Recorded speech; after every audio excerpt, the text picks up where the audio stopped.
Now.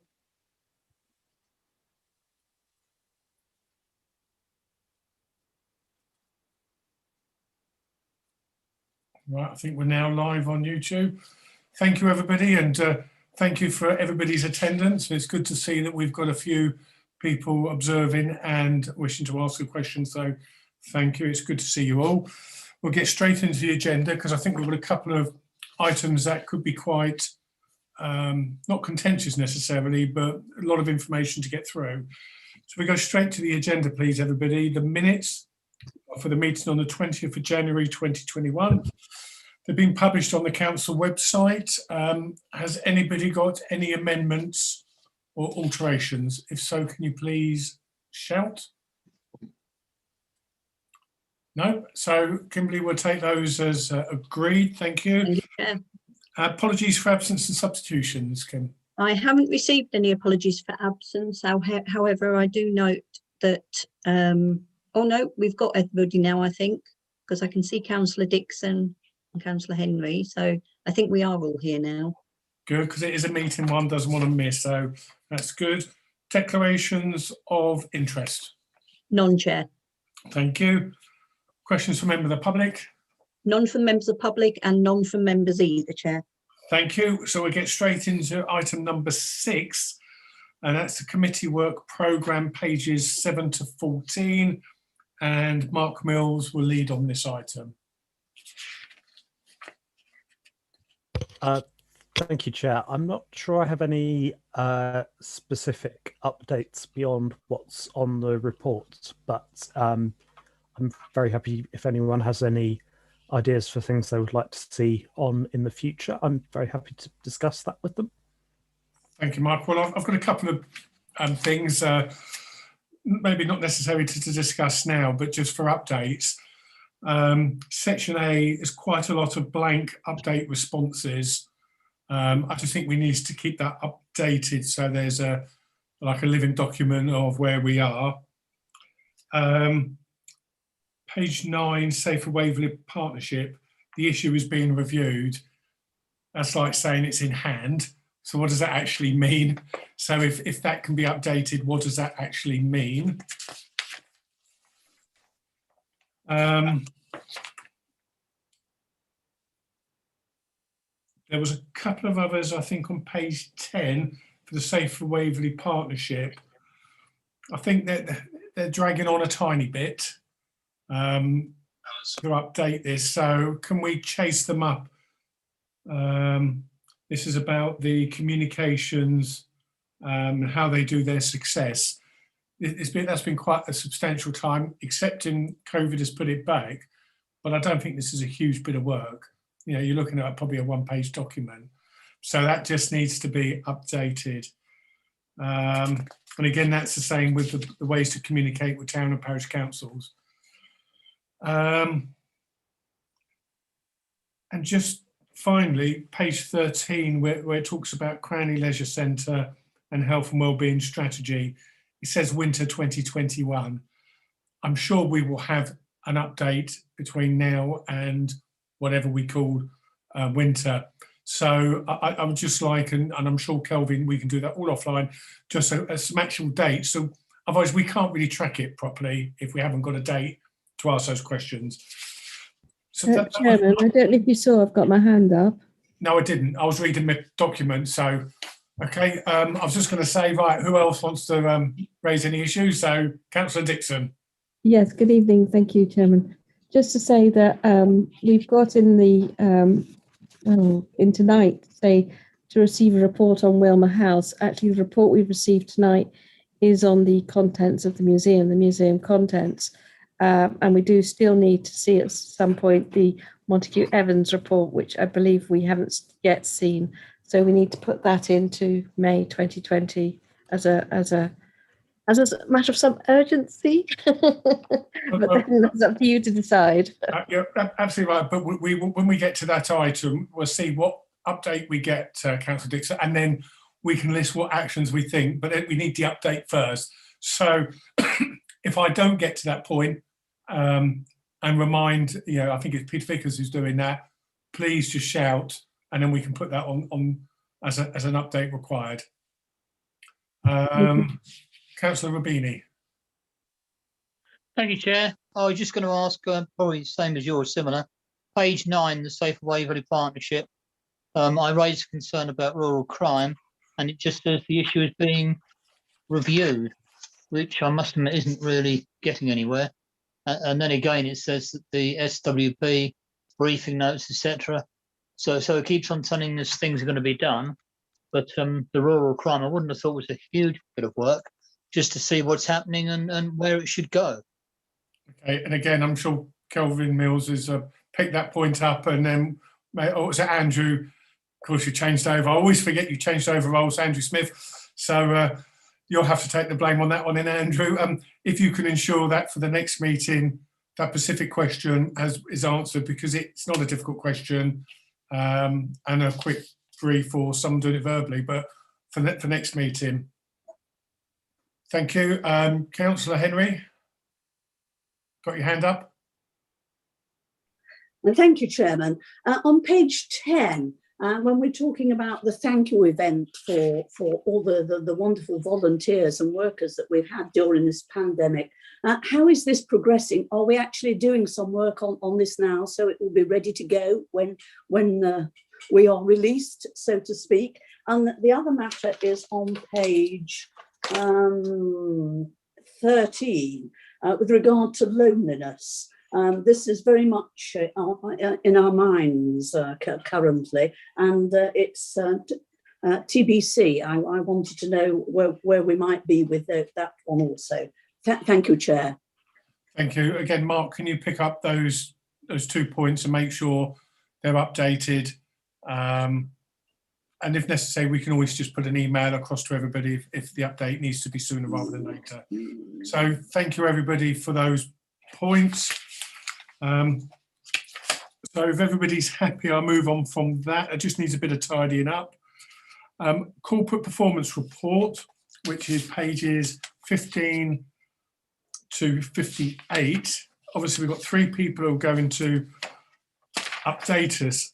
I have to admit, I was a little bit confused looking at page 16 and looking at the page numbers, and therefore what shows on those page numbers and how it's relevant. It just does not tally up. So we just need to try and get that right, because what we said is we don't want to be going through the whole report. We just need to be looking at the points that this scrutiny committee should be looking at.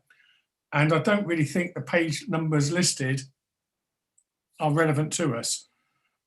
No, Chair. The reason being that the hands up, it's my fault. I completely mucked up the agenda and did not include the housing delivery and communities service plan bits. So everything's gone.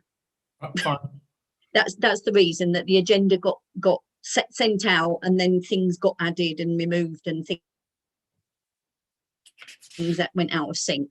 No, so it's totally my fault that the agenda got out of sync, I'm afraid.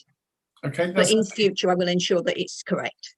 Absolutely fine. Can I just ask if Kelvin Mills starts? I'll do it on the order. Richard Holmwood, but I can't see Richard, or Andrew Smith. Can you just refer to which page that you're talking about, just so people can get that bit right? So, Kelvin Mills, if you'd like to go first. Thank you, Chairman. The pages relevant to the commercial services are pages 32 to 36 of the papers. To summarise, it's all there. It feels a little bit deja vu. It's been another tough quarter. Again, the leisure centres reopened in this quarter, and again the halls opened, and again they closed. That was a lot of work. What we've done differently this last lockdown is ensure that the leisure centre plant and machinery has been ticking over, so that when we get to April the 12th, we can open a lot quicker this time. I think to note from the quarter, again, it's really pleasing to see how building control, Waverly Training Services and Careline have adapted how they operate to continue to support the young people and the older people of our community during this tough time. And we're building control, continuing to carry out site visits, which was very pleasing. Again, not unsurprising to members, our green spaces throughout the borough have been very highly used through this quarter and into quarter four, which has placed tremendous pressure on the team and Continental. But I'm really pleased when you see the level of complaints, they're still relatively low. And I think that's down to a lot of work from both ourselves and our contractors. The KPIs, as you can see, are relatively strong, save for that of the leisure centres. Coming back to my previous comment, they were shut during this quarter. But I was pleased again to see building control overcome the initial blip on plan checks last quarter. The finance looks relatively positive. I would like to remind members that's against the adjusted budget as part of the emergency budget that was approved by council as a result of the pandemic. The reason it's more positive is really down to the team's negotiations and partnership working with Places Leisure, where we negated losses to a substantial difference less than those forecasts. So that's why it's a positive financial performance. All in all, Chairman, another tough quarter, which, with the new roadmap, hopefully we can see some more positives as I come back to you later on in the year. Thank you very much. Okay, any questions for Kelvin Mills before moving on? I can't see any hands, so Andrew Smith, if you can take over the floor, please. Thank you, Chairman. Yes, and we're looking at page 37 in your pack, the communities section of the Housing Delivering Communities Q3 report. Really just to say, first of all, that during that quarter, the team were working hard during the pandemic. We've spoken about this at this ONS committee before, had very useful discussions and feedback about how we've been able to work so well with our community groups in the 4 main hubs in the borough and parishes as well, how the volunteers have stepped up to the mark. The Waverly helpline continued through the quarter and still carries on now. Just an update for members, really. Very few calls are coming in each week now, and they tend to be about poverty, what happens next at the end of furlough. And again, just an aside, we're having a number of conversations with the CAB about that, how we can work more constructively with the CAB to meet the needs of the community.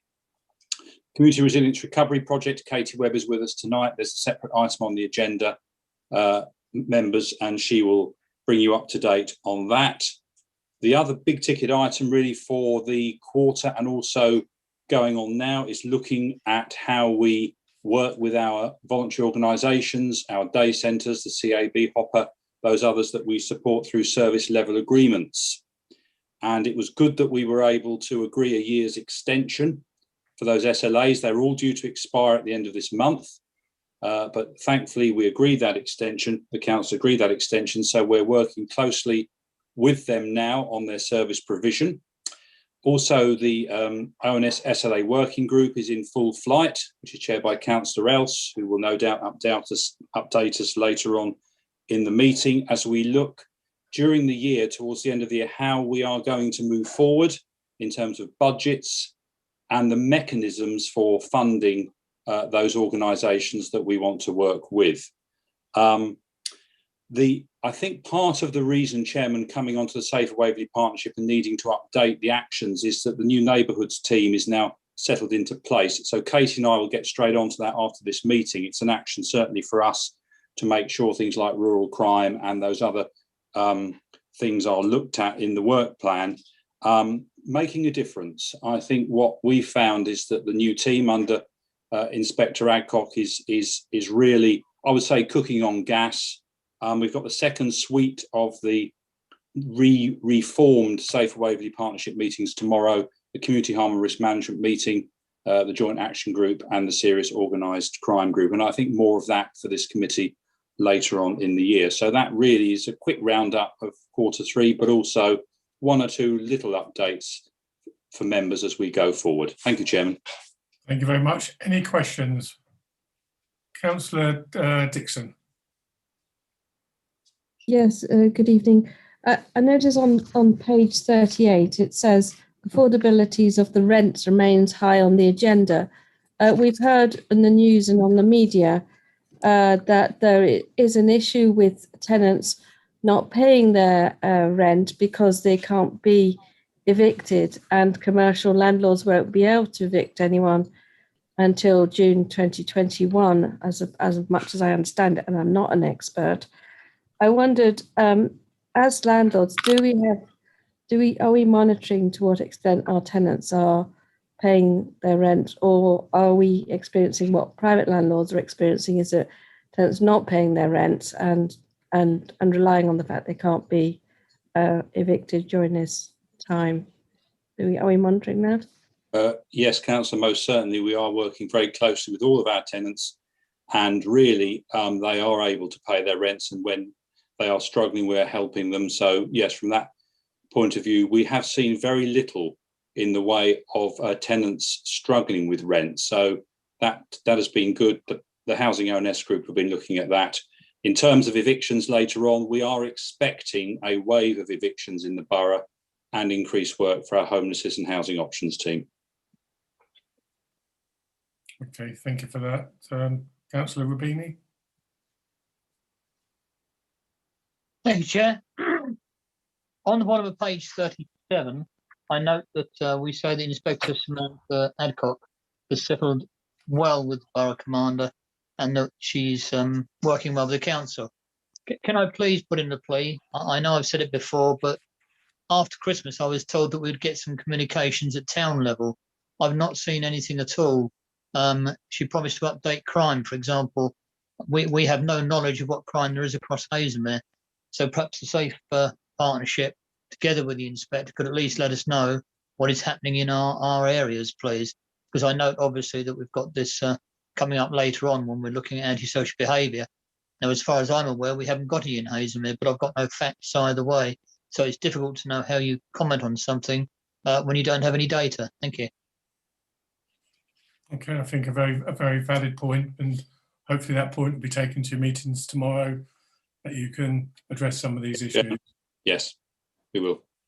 Okay, I can't see any other hands coming up, so if that's the case, thank you very much. So I think I was expecting Richard Homewood, but he's not here. I don't know if there was any items that he was going to raise in the performance report.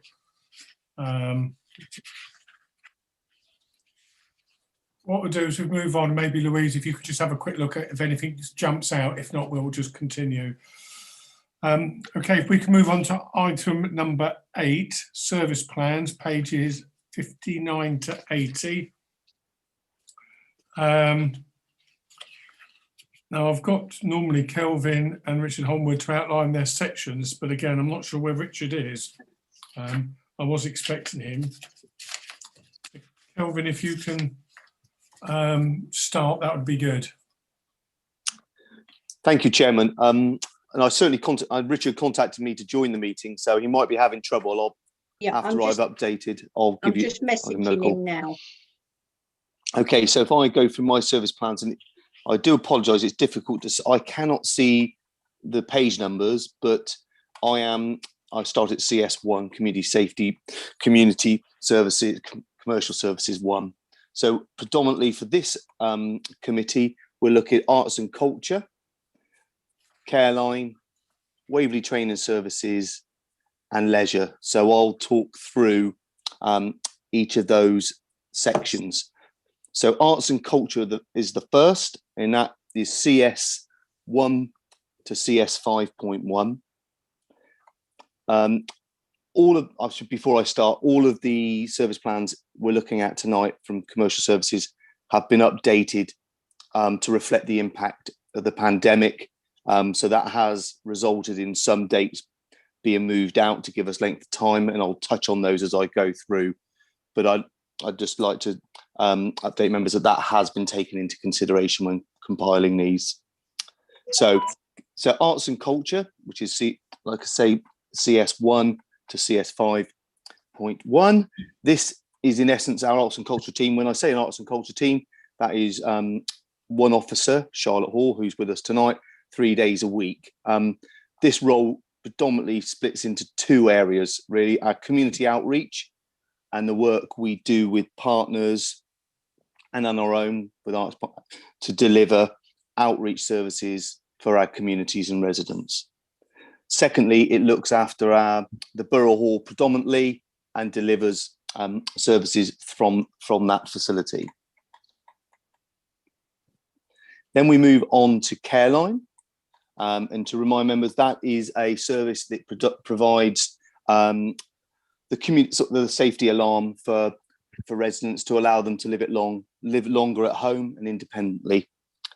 The Careline service has been impacted quite considerably from coronavirus. We've been unable to, as you can imagine, they're a vulnerable group, and we've been unable to bring new clients into the service during this last year. So we've really focused on supporting the client base we had going in to the pandemic. So the focus primarily of this service plan is to get back out as the roadmap unfurls, to really look to take the service out to attract as many clients back to using the Careline service as possible. It's an extremely positive service, and I'd imagine there's a real latent demand that needs our help. Then we move on to Waverly Training Services, which is CS 16 to 17. And this is a service that looks after our apprenticeships, our work-based learners, and also works with our young people who've perhaps been failed somewhat by the normal schools and need some help to get it back into education or into employment. So this predominantly looks at ensuring that our learners achieve their projected targets of either their MVQ or their training on time, and to a standard that gives them opportunities to move on. So again, that's the WTS. We have an Ofsted level 2 at the moment, good. We would expect moving forward that during this next 3-year period, we will receive a next inspection, and the team are working hard to ensure that we maintain at least a good going forward. Then we move on to leisure, which is CS 18 to 22. And this predominantly can be split again into several sections. One is our community outreach, which is using leisure, as we were using arts and culture earlier, to reach out to our communities, and that's part of our leisure development plan. Then we look at health and well-being. So under Tamsin McLeod, our leisure services manager, we are moving forward with updating the health and well-being plan and strategy. And that will be something that will come back to this committee throughout its sort of evolution, and we will look to evolve it, working very closely with our health partners and taking on the lessons learned during this pandemic. And then finally, unsurprisingly, under leisure, you start talking about our leisure centres, our own centres. Obviously, we need to focus on reopening them and getting them back up to serving our residents fully. But over the next year and on to the next 2 years, we'll be really focusing on our leisure management contract, which comes up for renewal and retender in June 2023. So we've got a lot of work to do to prepare what we go out to procure, how we tender, and how we collaborate with others, perhaps as we go through that process. And again, I would like this committee to play a key role in bringing that service specification together.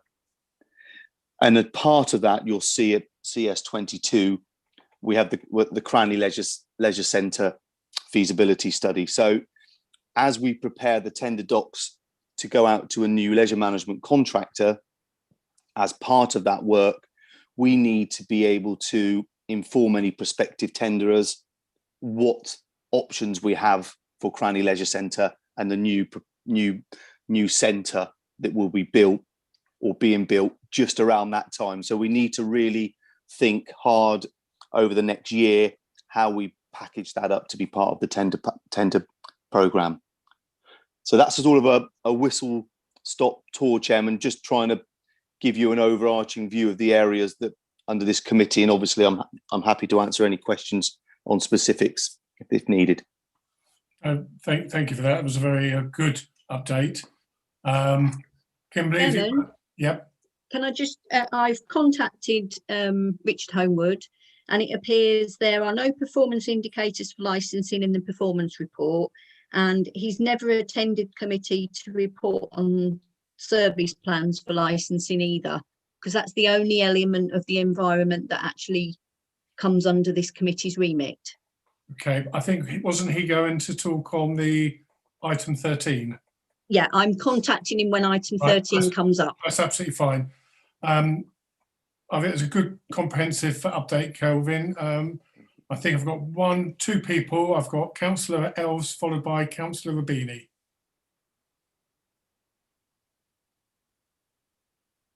Thank you very much, Chairman. I just wanted to have some clarity on, this is so small, I really must say, I struggle to read it. Careline. You say that you're going to promote partnership working to seek further opportunities to attract new customers. Now, this aim has been on the cards for quite a few years. I just wondered how you were planning to kickstart that, because that seems to me what you're going to need to do, because you've been talking, not you, Kelvin, but it has been spoken about for such a long time. And I'm wondering if there's a difficulty somewhere with working with our partners on that. And the other thing I wanted to ask, that's Careline. And the other thing, if I may, Chairman, on the new piece of art for Brightwells, I just wondered, their sill was mentioned. I wondered whether an application had been put in for a contribution towards that from the sill bank, as it were, or whether you're able to tell me that. It might be confidential. I don't know. That was all. Thank you. Thank you, Councillor Else. If I take your second question first, the public art at Brightwells is fully funded through the Section 106 agreement with Crest, so there wouldn't be a necessity for a seal bid. So, and Charlotte will remind me if I get it completely wrong, but I believe that was around £100,000 to create the public artwork, and it's split into a main sort of sculpture approach for the main sort of project, and there's also some additional community funds left that we'll be working with the community closely to deliver. With regard to driving forward Careline, yeah, I do share your comments there, Councillor Else. It's proven always a tougher nut to crack than I've ever imagined, because the Careline service itself, the alarm service, is so valuable, I think, to our residents, and such a straightforward thing to use. But we seem to always struggle to get our partners. The turnover, perhaps in adult social care, creates difficulties with us getting the regular referrals. So what we will be focusing on very closely over the coming year is my manager and team leader really designating time to spend with adult social care regularly, to update them on the service, to work with GPs and push it. What we have slightly more advantageously now is our partner with who takes the calls if there's an emergency is PPP Healthcare. And what they have is a suite of additional services that may well benefit our residents and our clients, and also our partners even more. For example, we're looking at instead of just a reactive phone call, there could be a regular booked in phone call to residents to give them that moral support on a much more sort of proactive basis that we found really useful during the pandemic to support our clients from loneliness and the like. And they've got a suite of other additional services that we're going to start promoting from this financial year. So I hope that's a very long answer. What I would say, Councillor Else, is yes, I share the pain that we've struggled to really engage with our partners. but we hope, when you've looked at the pandemic, lessons are learned on prevention and independent living, one would hope our partners are far more aligned to the way of working of the Careline. So fingers crossed would be my answer. Councillor, if you want to just come back then. If I can get back, thank you, Chairman, for indulging me. That's the case exactly as was a couple of years ago, wasn't it? And so we really, do need to be working to move that on. And just a point that I would like to make, this committee can, in fact, should it be necessary, ask for our partners to come and present their side of things as to why they don't engage. Probably a little bit further down the line when you completely exhausted all your options, but we can do that. And I think that if that's what's holding back an essential service to our vulnerable in the community, then we maybe do have a duty of care to ask them to explain why they're not engaging properly with us in this. But I leave that for the future. Thank you, Chairman. Chairman, if it was possible, I'd just like to respond to Councillor Ellis, if that's okay. Yeah, go ahead. Thank you, Chair. Yes, agreed. I think as part of the health and wellbeing strategy, I think it would be great to bring our partners in to talk about how we can work much more closely. And I think this committee can play a key role in that. One of the things I'd just like to sort of say as a way, historically, it has proven extremely difficult to grow the service. We lose a high number of clients for reasons that are sad. Either we lose them or they move into care and in more support. So there's quite a high attrition rate that always makes it difficult. I think the real challenge that we've not yet succeeded in is getting more referrals to try and negate that loss of clients. But I thank you for your offer of support, and I look forward to working with partners going forward. Thank you for that. So I've got Councillor Rubini, then Councillor Foraszewski. Thank you, Chair. Under CS 26, there's been a lot of talk in the community about the refurbishment of the Wilmer Hill Pavilion. It appears that a lot of people, for whatever reason, are convinced that it won't go ahead. Now, I've been reassured by portfolio holders, etc., that money is being identified. So my question is quite simple. Can I be reassured, please, that the officers are finding that pool of money to do that refurbishment? And obviously, I understand it's going to be difficult to give a timeline, but perhaps as soon as that money is identified, could you give us a timeline of when that might be starting? Okay, Kelvin, is that best for you to answer? Yeah, thank you, Chairman, and thank you, Councillor Rubini. In this strange world, the service plan for green spaces sits under environment, but I'm happy to take that question here. Yeah, this is a project that's always required external funding to make it a reality. What I can assure members are, if we've made a significant number of applications, both to the seal and external Surrey funding as well, that we are expecting to hear very shortly of the result. From there, we will be able to give a clear timeline on the project, and I can happily update local ward members, but certainly this committee if that's something that they find helpful. Yeah, if you can to the local ward members by email, because obviously this committee, it might be some time before we sit down, so they should have an update as soon as one is available. Okay, thank you for that. Councillor Foraszewski. Good evening, Chairman and members and officers. Thank you, Chairman. Just with regards to the leisure centres, and I believe the tender process will come to, or the current contract will come to an end, I believe, in June 2023. Can I first ask when work will start on the tender leading up to that? Is it a month, 2 months, 6 months prior to the tender actually being awarded?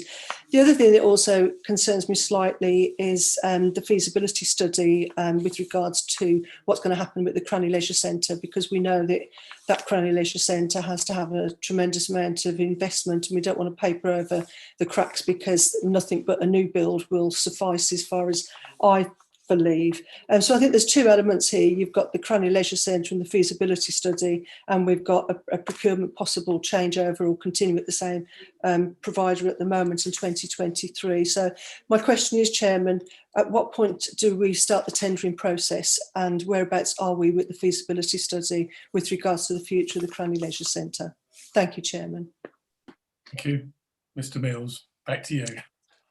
Thank you, Councillor Forozewski. Yes, just so with regard to the procurement and tender process for the leisure centres, and I'm sure you all imagine this is a tremendously complicated procurement process.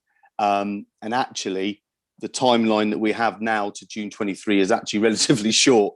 So just to assure you, I could probably for the next committee bring forward the timescales we have in place for that procurement process, but rest assured that starts pretty much as of now. So we're already bringing forward thoughts on the project plan, setting up a project group, and that will start with great haste from April this year. So it's starting now because you need a certain length of time to engage with the contractors that may be interested, to engage with the market. And as I'm sure we could all understand, the market is at quite a difficult place at the moment. So we would like to start that engagement early on so that we have a regular, so we can ensure and garner interest for the procurement when we actually go out to tender, which is circa, off the top of my head, around 9 months prior to the end of the contract. So you're looking end of next year when we will be actually tendering the contract. So that leads you quite nicely on to sort of the Crowney Leisure Centre. What that means when you look at it in sort of broad terms, it will be impossible for us, even with the fairest of winds, to build a new leisure centre in that timescale. You know, there is a year of planning and feasibility before you get to even going out to tender to find a contractor to build. So if you looked at that timescale, that's a minimum probably of 18 months to 2 years before there's a sort of a spade in the ground, for want of a better description.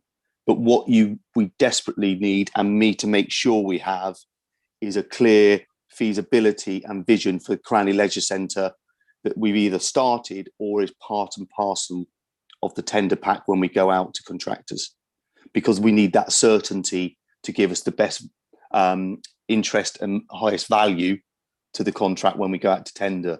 So the feasibility, again, needs to start very soon in the next financial year, sort of April. So it needs to almost run alongside the procurement process for the main contract. But that's quite a lot of detail that I'm doing off the top of my head that I can happily bring, and I would happily bring the timelines to the next committee or share it in between meetings. I'm happy to do so, but it's imperative that we have clarity on Crowney Leisure Centre. With regard to the feasibility study, we are looking at all the projects as part of to evaluate the sort of the soundness of the business case put forward. But I'd envisaged starting the Crowney Leisure Centre feasibility stuff April, May this year. Okay, so if you can give us an update at the next meeting with a document with the timescales, I think it'd be useful to have sight of that before the meeting. So rather than discuss the document, at least we've had prior sight, and then the questions can be sort of more honed into the issues that people want to raise. And I'm sure it goes without saying the Crowney councillors will be kept in the loop the whole way through this process, and as will sort of the Ewhurst and people like myself, whose villages use those facilities. Councillor Forozewski, do you want to come back on anything, or? Oh, thank you, Chairman. No, just to say thank you, Kelvin. I think that was a very comprehensive explanation. I do think you've got a tough job on your hands there, I really do. But I think it's really important to just realise that these two, while separate, are aligned together, and they should work in parallel together. And I think the word certainty is probably crucial in all of this, because unless we have the certainty, you know, we could be wasting a whole load of money, or we could actually be having a great vision for the future. So we do really need that certainty. And I say the leisure centres, I think, is it the 12th of April, they're due to start back up again. So, you know, we need to give them all the confidence they need to sort of know that they've got a good, secure future. And again, I think you're absolutely right with the tendering process, because if we look at the waste contract, which was a massive contract, the timescale leading up to actually looking to go out to tender is months and months and months. So there's an awful lot of work to be done. And one of the reasons I wanted to raise the point was to make members aware that there's a lot of work going on behind the scenes that we're not aware of, that, as the chairman has quite rightly just said, we can help a lot if we have it on a regular basis at these meetings, so as we're kept well informed. I also think the point was very well made by the chairman. If we had that information up front as well, maybe then one can ask direct questions before and not waste time at this particular meeting. But an excellent response, and thank you very much. Thank you, Chairman. Thank you, Councillor. Thank you for that. And I'm sure Kimberly will make a note of the those actions that have come out from that and the timescales for that. Any other questions for Kelvin before I move on? If not, Andrew Smith, is there anything you'd like to add after that mammoth response? Well, thank you, Chairman. Yes, so we're looking at page 14 in the additional pack on service plans, just ready to scan through. Very pleased to have Katie Webb with us on the call this evening, councillors. So any questions will be directed to Katie. She is the expert on all these issues. No, not really, but I am pleased she's with us, because certainly in terms of detail, if members know any detail, then Katie will be well placed, particularly in some of these areas. Really, I think the pandemic has affected what we have been able to do with our vulnerable elderly, the work streams around that, the falls prevention, also the Ageing Well Action Plan. And I think, again, when we come to the Community Resilience Project report later, Katie will be able to outline the way in which we've worked closely with communities and partners, with health, with Surrey County Council, to see how those services will be shaped in the coming year. So this is very much an unfolding picture. As you'll see, we've tried to highlight that. Then moving into SLAs, I've already sort of touched on that. And certainly this year, the work is, as those SLAs are extended, and we work with the ONS committee and then with the executive to frame how we work with our partners and what funding mechanisms we use going forward, what the size of the budget will be. Everything will need to be in place by the 1st of April 2022. So there's a lot of work to do on that in the next year. Mention's been made of the Safer Waverly Partnership, and we take that on board. And I think because there's been a new chair and a new vice chair, certainly the work that Katie and I and the community safety officers want to do is to tighten up the partnership as far as we can. And it is a partnership. It's chaired by health and vice chaired by the police, but we have a role to service that and to facilitate it. So there's work to be done there. And with community safety, the ongoing work with serious organised crime, modern slavery and Prevent. Our community safety team are really busy, members, at the moment. You'll see the PSPO coming up later that's come through Richard Homewood's service, but we have a number of very difficult community safety, antisocial behaviour cases that we are having to case manage. And although not really in the service plan as such, it just shows the value of the team and how we are working to perhaps develop the internal partnerships as well as the external partnerships. So working more closely with housing, more closely with enforcement, so that we have that joined up approach when we have community safety issues to address.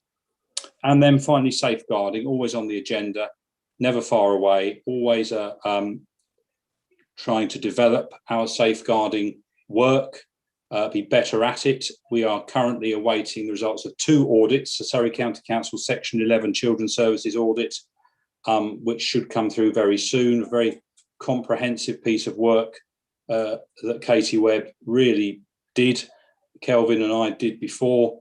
And then we should get, I think, a very good result from that because of the work that we have done in improving our safeguarding. And then also an internal audit.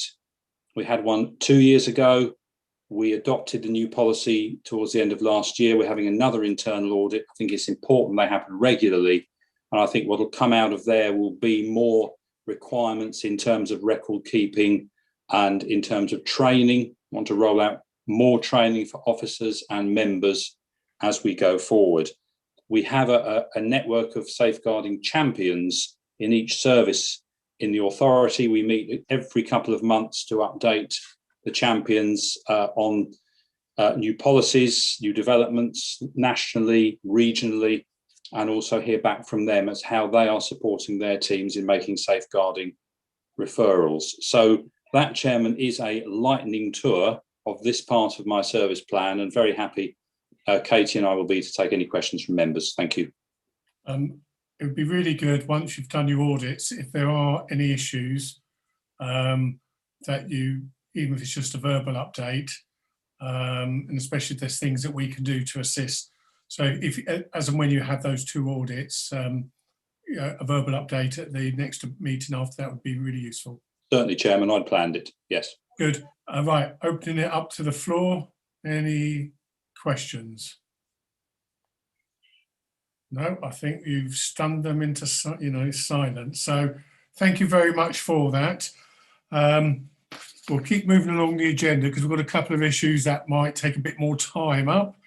So if we can go to agenda item 9, which is the Recovery, Change, Transformation Projects, Community Resilience and Economic. It's pages 81 to 84. I think, Andrew Smith, you're going to be, I guess, leading on this. Thank you, Chairman. I will hand over to Katie Webb on this, if I may. If you're happy for her to address the committee, thank you. Yeah.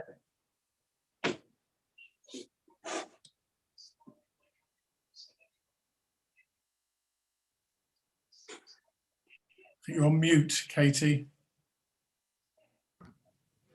Someone always has to be, Chairman. Every meeting, every meeting.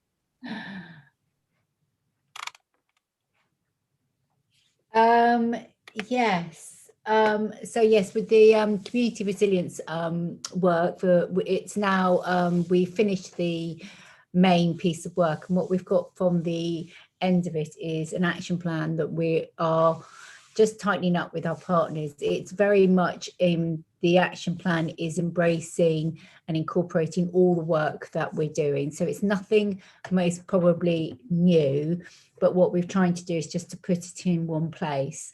So for things like we need to be redoing our Aging Well action plan, looking at how the pandemic has impacted our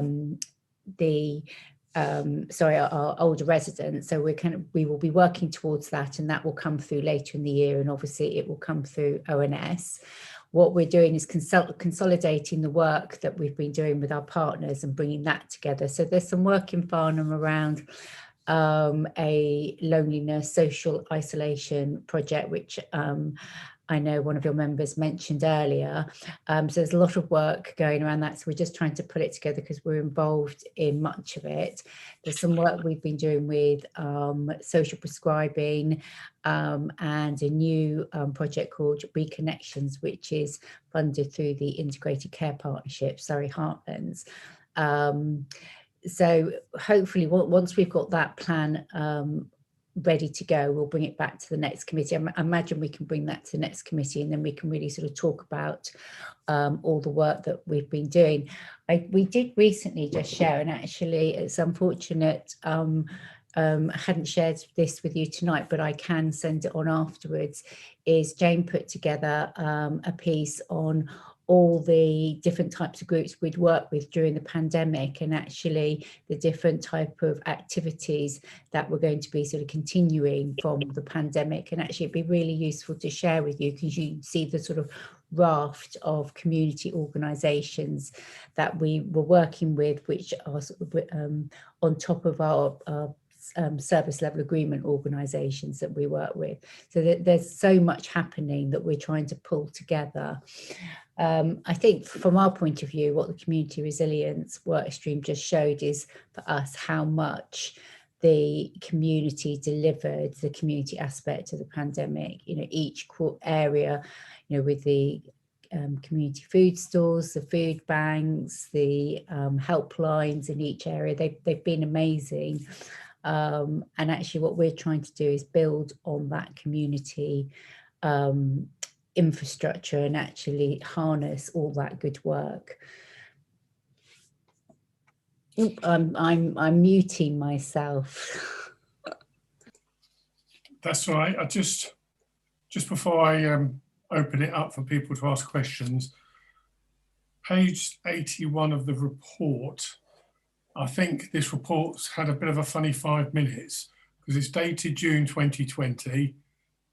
It's got Councillor David Beeman involved, but the bit which totally threw me was under section 1.3 from the last paragraph on that page all the way through to 1.4. Seems to be cut and paste of an executive document or something else. I just could not make head or tails what it was about. I've got a confession. I've never seen the report, so I'm really sorry that I've just sort of talked through something because I've just looked at it and gone, "Oh my goodness!" So I'm really sorry. It's I've got to be honest. I'm not completely sure. I mean, it says if you have not apologies, I didn't. So that is my huge apologies. But I've just sort of updated you on our where we are. So I think somewhere along the line, I am sorry. That's all right. I was confused, Katie, when it said if you've not already done so, please submit your invoice to claim the April grant payment. Yeah, I have no idea what this report's about. Yes, I do apologise. We might just want to. Can I make a suggestion? Because bearing in mind these documents are on the public website. Yeah, it does need. This document needs to be looked at and probably an amended document because it's clearly it's saying to people to put in claims and that you'll be concerned about your organisation's future. So can we just have a look at the report? Just take out the bits that maybe shouldn't be. I think it needs to be completely removed, most probably. So we'll kind of we can put in the report that Jane had done, which we presented recently to the SLA working group, which sort of shows all the work and actually very much is around the community resilience project. So I'll forward that on as well so that you've got that. If you can send it to all members of this committee. Members can, unless they come back to you, it will be their acceptance of that. Therefore, we have a report that we accept and agree to. I'll do that. Yes, will do. Okay. So, but it gave me a good half hour of chuckling. So, thank you for that. Questions from the committee. Andrew Smith, you've got your hand up.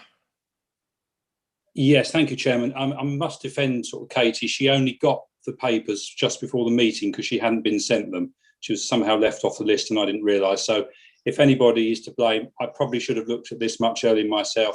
I didn't look at that report, so I must take any blame on that score. It certainly isn't Katie's fault because she only had the papers just before the meeting.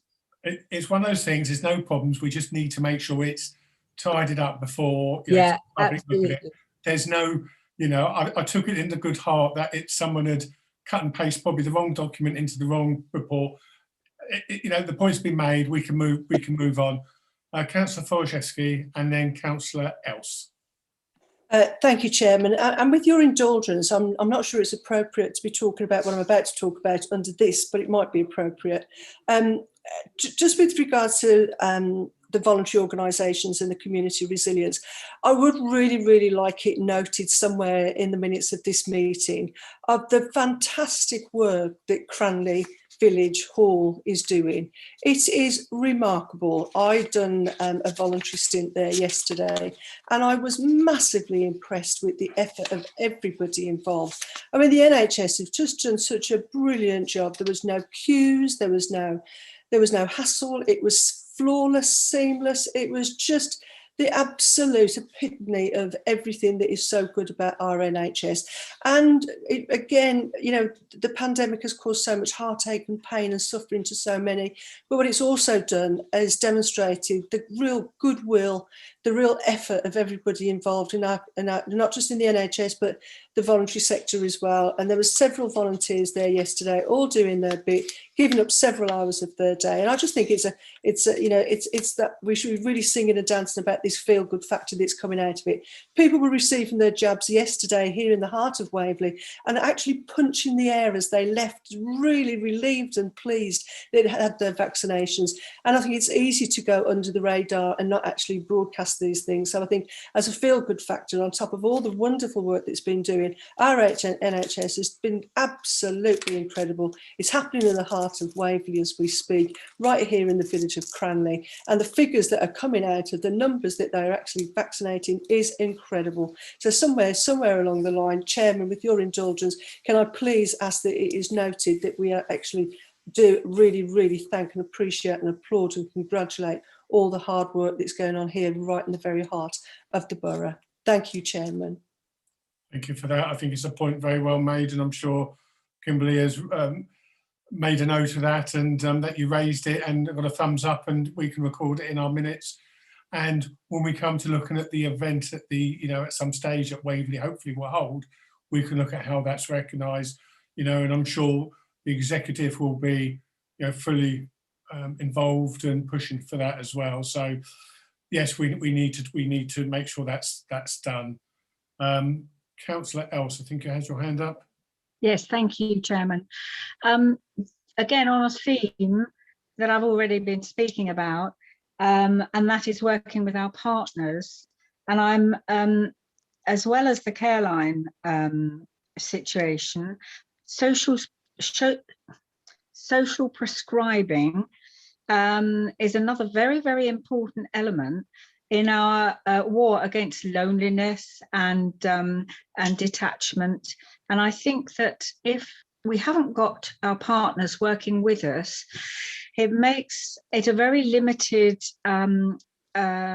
range of people that we can actually engage with, because we don't employ people to go out and work in the community on that quite on that level. So again, I would like to have it noted that, as well as with Careline, should it become necessary, social prescribing should be added to that list if and when we speak to our partners about working more closely with us, because it's a huge item on the agenda.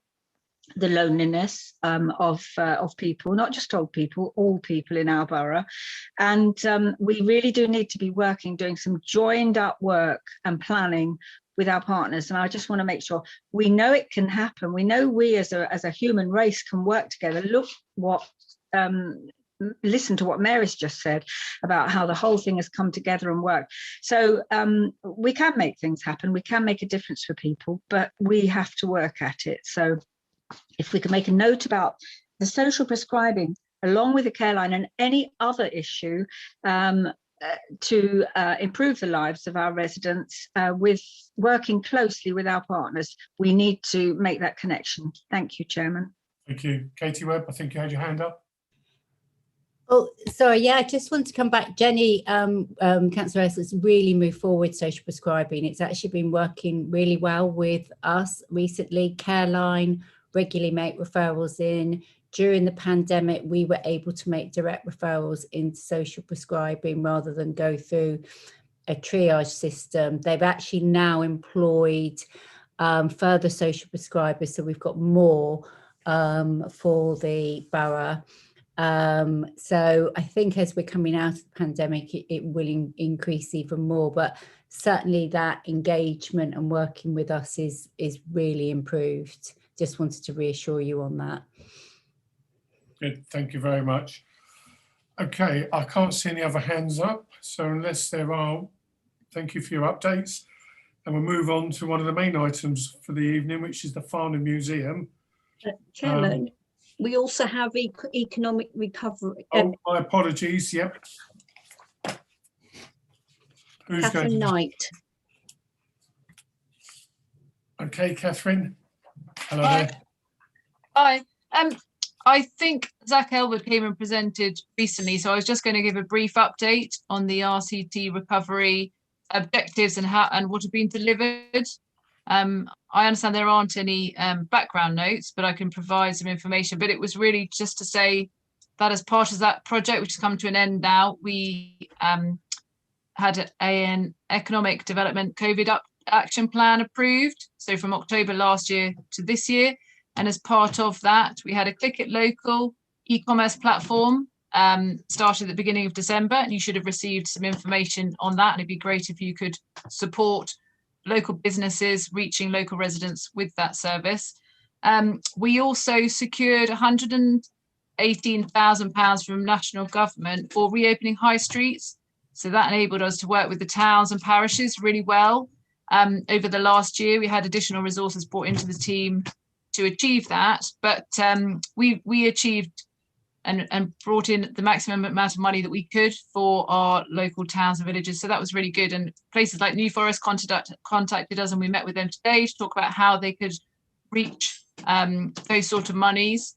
And with that money, we spent it on footfall counters. So I know Godalming are now getting weekly updates on how people are visiting their high street, and we'll have that in the 4 main areas in the next few weeks. And I was also going to say things like we've supported the Rotary Godalming Job Club, and also in Hazelmere with Hazelmere Town Council, their job club, as COVID has progressed.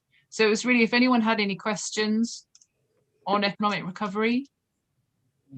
Okay, opening it up. Have we got any questions for Catherine? No, I think you've escaped on that. Thank you for the update. I'm sorry you've had to wait so long to give that update. So thank you for doing that. And I know Zach did put an email out about supporting local businesses before we went on leave. So that was good. Okay, so if I haven't missed anything, we'll move on to item number 10, which is the Farnham Museum. Now, obviously, we've got a number of people who could may speak on this. I don't know whether Peter Vickers wants to start, or Kelvin, whether you want to start off and hand over. What's your preference, gents? Chairman, I'm happy to discuss the ME situation. Okay, do you want to start off then? Thank you very much. Certainly. So, Chair, we all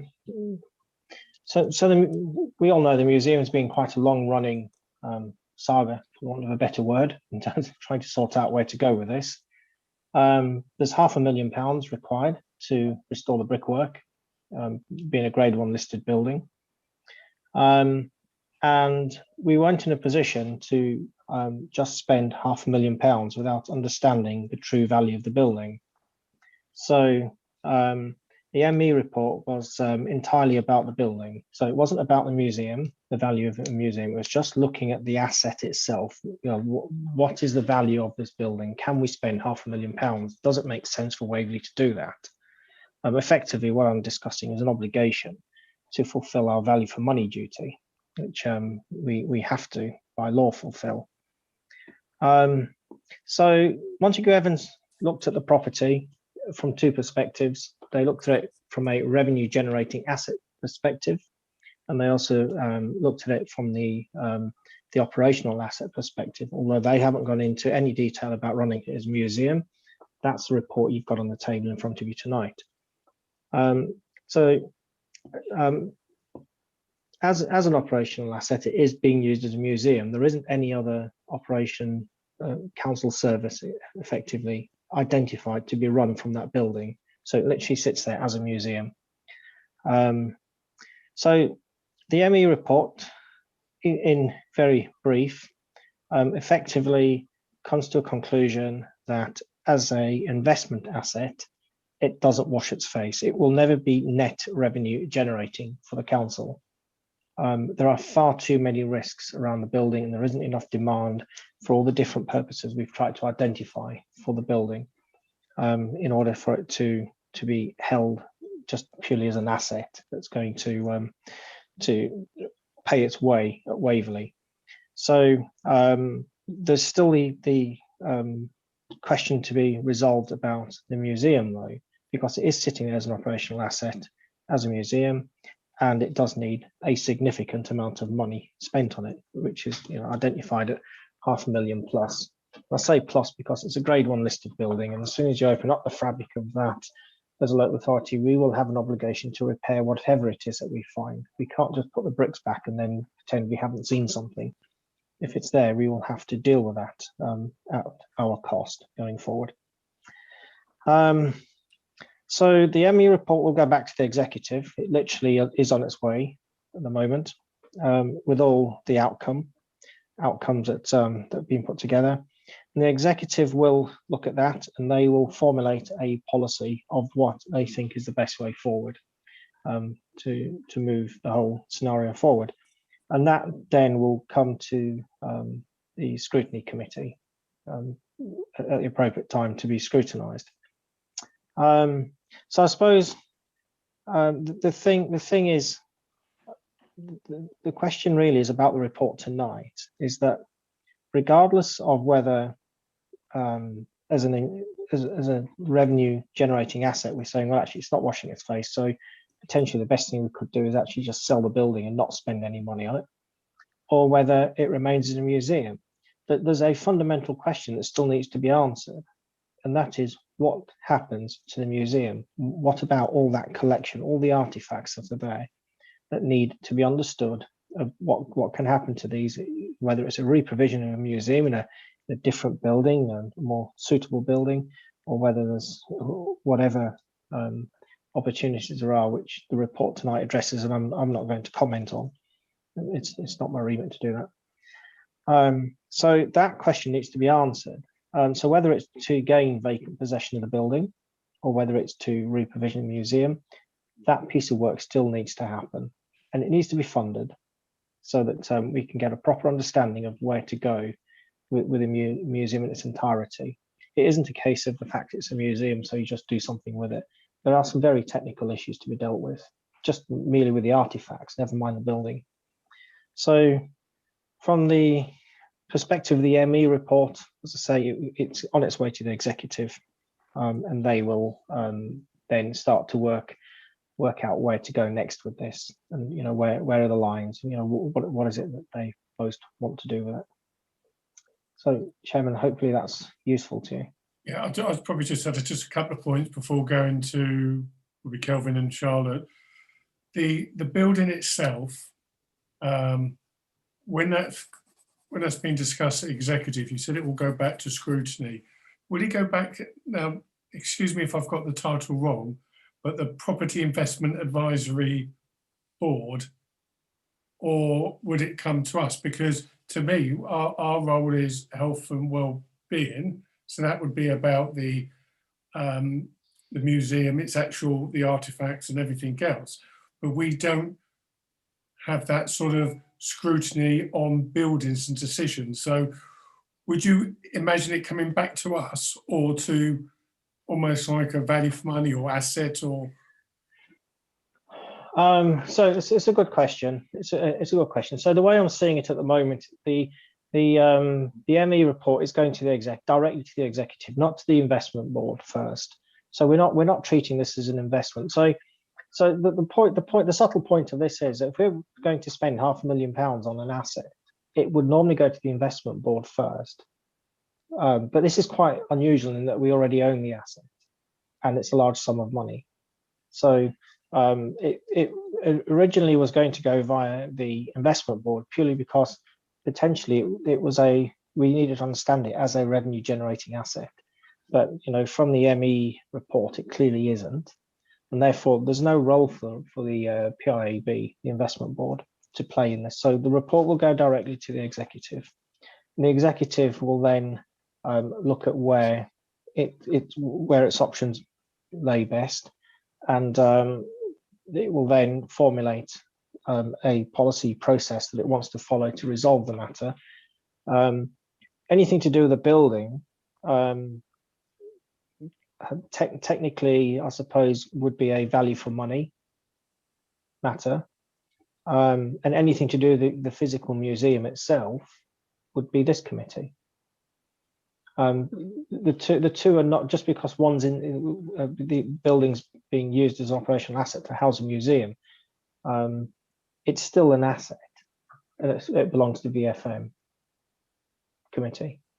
Okay, so that's as clear as mud. But no, I think I sorry, I do understand, and I can see how it actually doesn't all sit in one place, and quite rightly, otherwise we'll be doing someone else's scrutiny work, and there has to be lines that are drawn.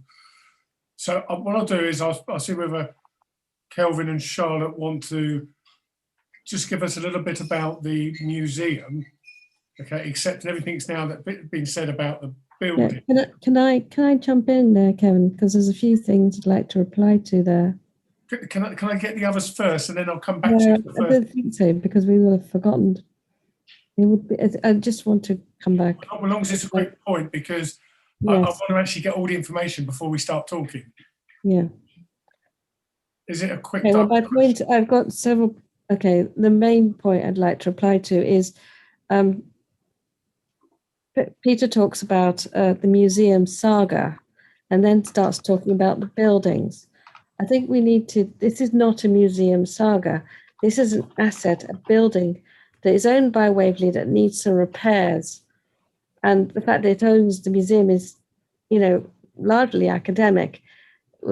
If, as they're saying, they're going to sell without doing the repairs, we're talking about a major asset that Waverly owns for the community that you are at a stroke of pen planning to sell at a massive loss. And this really irritates my sense of good housekeeping, in that if you have an asset, you maintain it and you sell it at the highest possible price if you're going to sell it.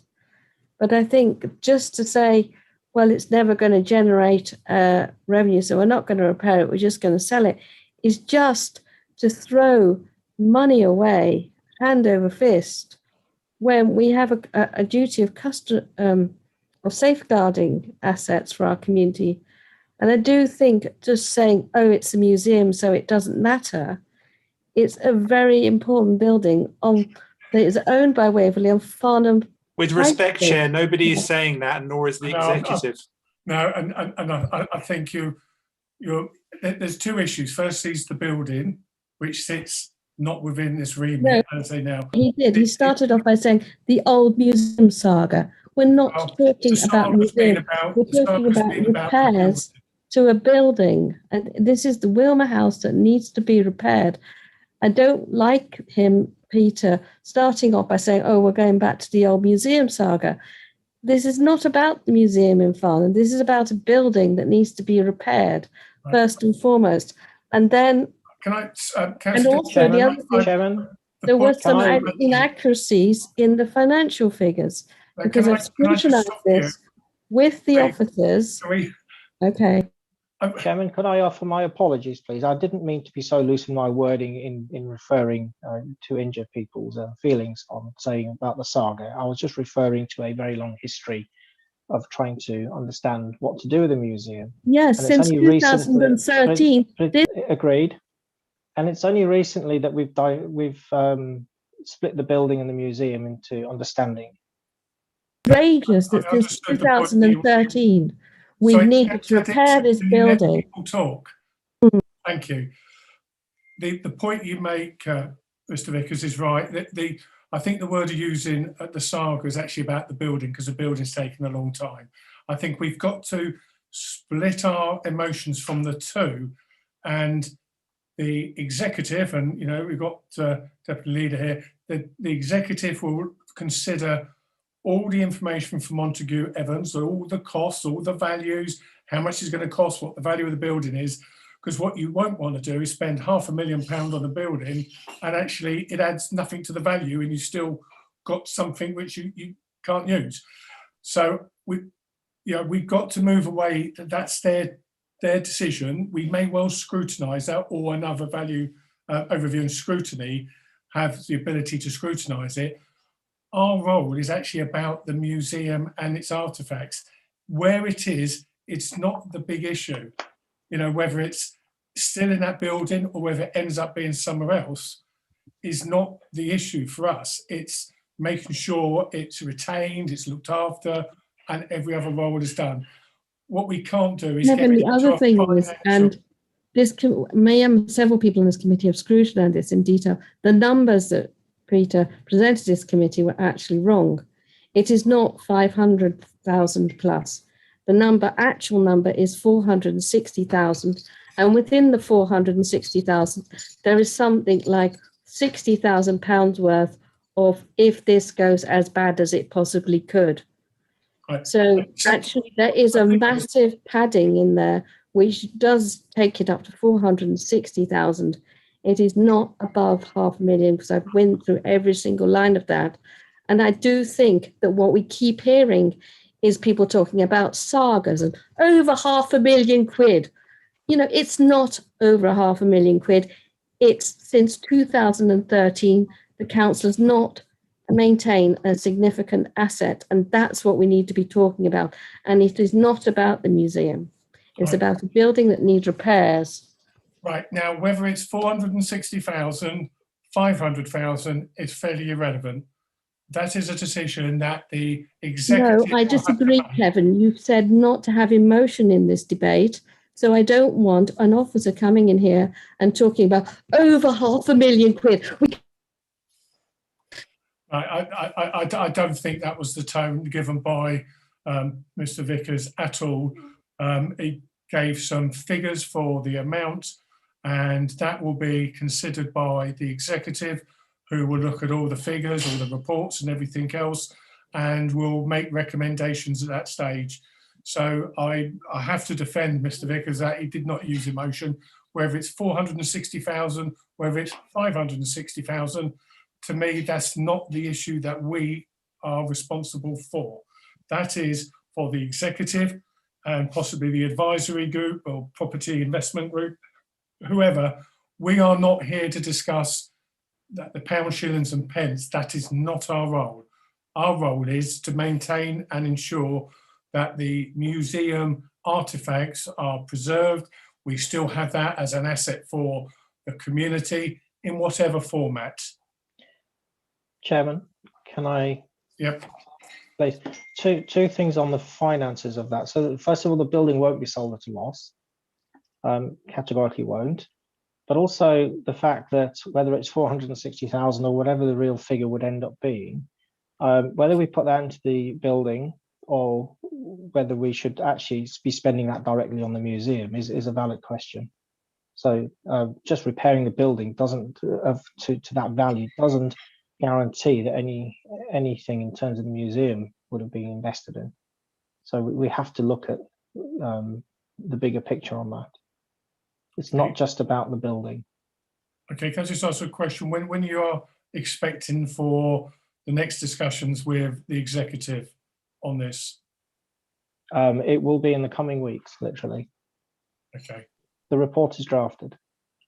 Councillor Follows, you've got your hand up. Sorry, other than expecting it, well, I'm also expecting the report to be in the next sort of week or two to executive briefing. The other thing I would just say as well is that officially the building and the museum as an entity was obviously separated some time conceptually. And obviously I completely agree with you in terms of the remit of this committee is in regards to the maintenance of the actual museum as an entity, as opposed to the building that it sits in. And certainly the museum doesn't necessarily need that specific building, a building that was designed as a private residence, to function as a museum. So I'm heartened to see that your focus is on the continuation and support of the museum and its assets, as that is a well-being subject that is obviously the remit of this committee. So I will just offer Councillor Dixon some assurance that we are taking this seriously, and actually some of the, other than the fact that it is not just the cost of the building, it is also because the significant uncertainty in the system requires us to be prudent when it comes to estimating and figures and forecasting, which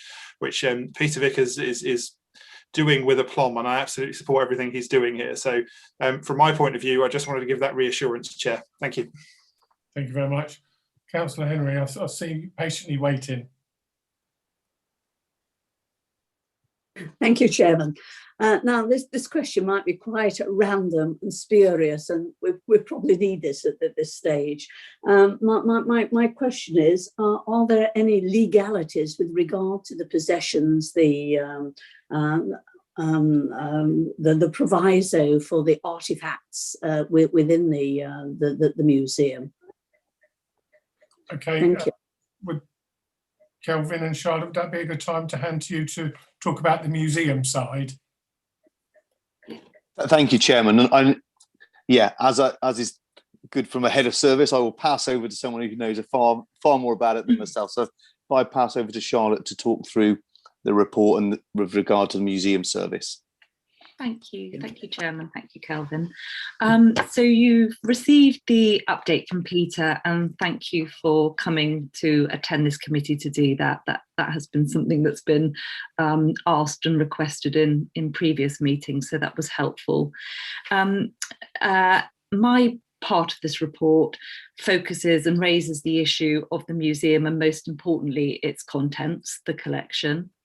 And our feeling is that in making such an important decision about the building, the council really needs to be aware and armed with all the facts and figures. And at the present time, we don't have a comprehensive understanding of the various legal, ethical, financial issues, costs that are associated with the collection itself. We know very well from the experience of other museums that if not planned and sufficiently resourced at the outset, managing projects in the Farnham Museum through, a huge transition, there is the potential to run into costs and controversy and a lot of time. So it's something that we feel that we need to be aware of the facts. We need some expertise, we think externally from the sector, to help us really guide us on that decision and to tell us exactly what's involved. Waverly is the owner of the collection. We have a legal duty of care for that collection, and it will be a key question for us and the council to address what we intend to do with it, regardless of the building and what decision is made of that. Where do we store it? Where do we rehouse it, display it? There's an awful lot of practical and real key decisions that have to be made around that. So this is what my part of the report is highlighting. It's the collection is equally as important as the building. It poses as many challenges. I hate to throw that in, but there is ethical considerations. There's a very strict code of conduct governing museums.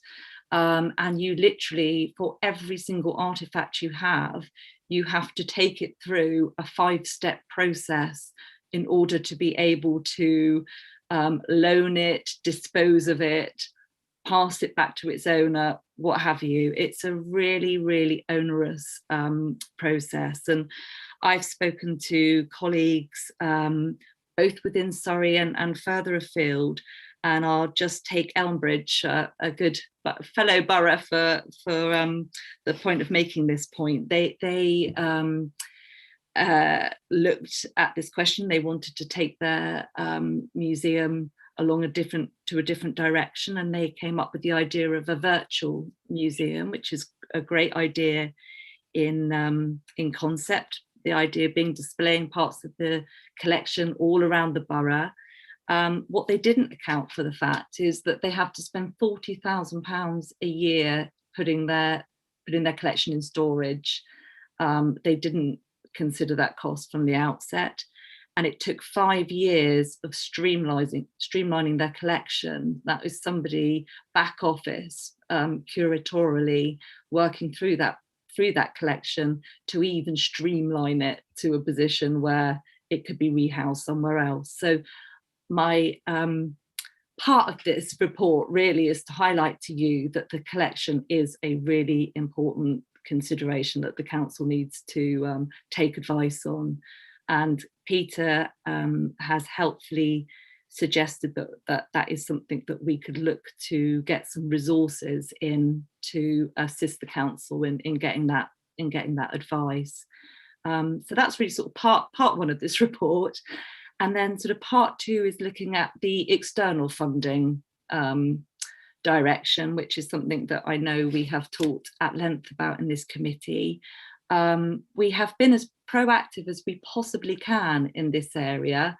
And at the moment, we are just literally awaiting for the Arts Council to manage its applications to the Cultural Recovery Fund before it goes live with any announcement around the MEND Fund.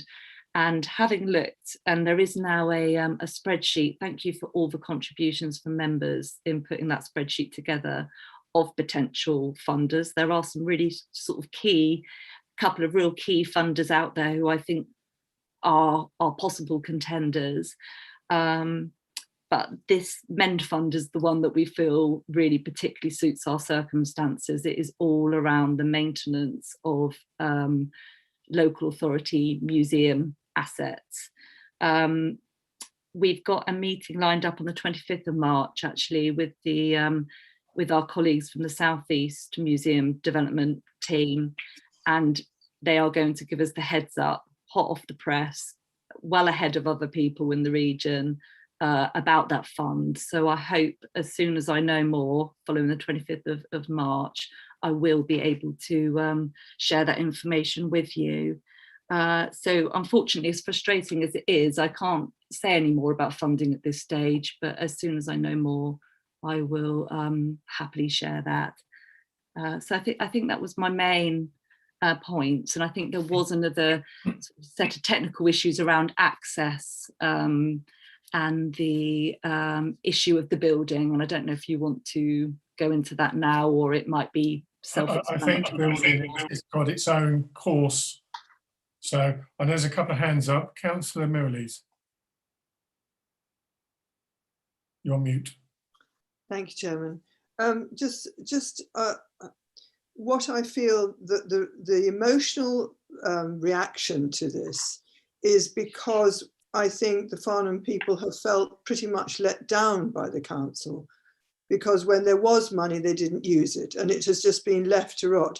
And the fear is if you move the museum, you lose the ramifications of losing the building, which has a garden, which goes to a gallery. They will lose that as well.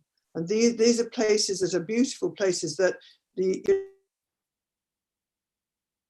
You've gone back onto mute. You've gone on to mute, Kika.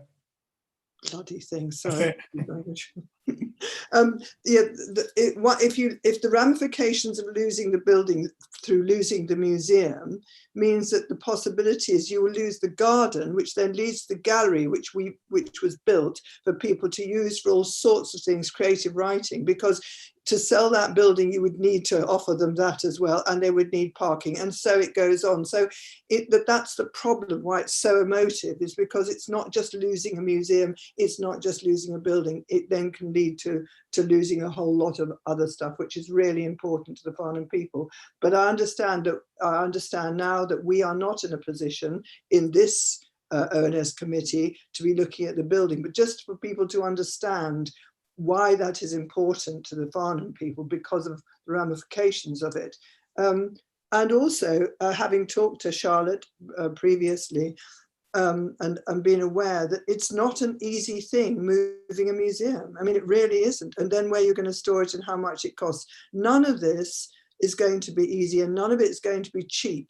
And I suppose that if one could have found a reason for the museum to be invigorated and to stay in that building and could have some form of funding, but not a huge amount, or be used by a charity or whatever, it would be so much easier.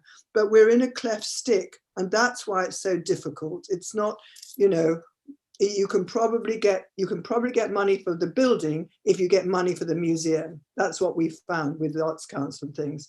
But if you take the museum away, you've got all the problems of trying to find a place to keep the museum. It's going to cost money as well. So ultimately, what you're going to do, and it's a long and arduous process. But I just wanted to explain that that's what it means to people in Farnham. And I know we're all borough councillors, and I tell you what, if it was happening to you in your borough, in your area, I would be supporting you as well, because these things don't come back again. Once they've gone, they've gone. And I think it's very important that people understand the emotive response to it from the people of Farnham. I think your sort of summary there has been very useful. We would all like a simple solution to resolve this. I have to say, I feel sorry, and Councillor Follows can write this down. I feel sorry for the executive, because there is going to be some very, very tough decisions they've got to make about the building. But I'm sure they've heard all the comments that have been made, the issues you've just raised. They will have to consider the whole thing, and it's going to be a very difficult decision. So thank you for that update. I think it's very useful to put some of that additional information into the pot. Councillor Dixon, did you want to come back? Thank you. It is worth reiterating, and this is really important that the financial people understand this, is that this committee and the officers have spent the best part of 9 months looking for external funding, and we've come across this one grant pot which is specifically for museums, and they will fund the repairs to the building and help us to maintain the building as long as it's a museum. So in this point, it's no question of repairing the building, which is what we were talking about earlier. It's actually about maintaining the museum in the building. And at that point, we will get grant funding. And it's also the grant givers really look to us as a council, as owners, to be 100%, 200%, 300% committed to our museum. So the funding is about to be agreed or decided in the next 3 months. And it is very detrimental to our chances that we've actually got our executive talking of selling the building, and when we could be on the cusp of getting grant funding for it. So I can see the executive has to. I'm not sure why the executive has to make a decision while we're still waiting for the outcome of that grant. Right. Well, I won't let council follows speak. What I would say is I am certainly not aware the executive made any decisions, because it hasn't even been presented the report to the executive. So I think they're still at the starting line, and they certainly haven't got to that first hurdle. Councillor Follows, I will allow you to come back again. Sorry, my only very small comment, because that's exactly the case. I just wanted to give reassurance that, firstly, yes, we understand that it is an emotive subject.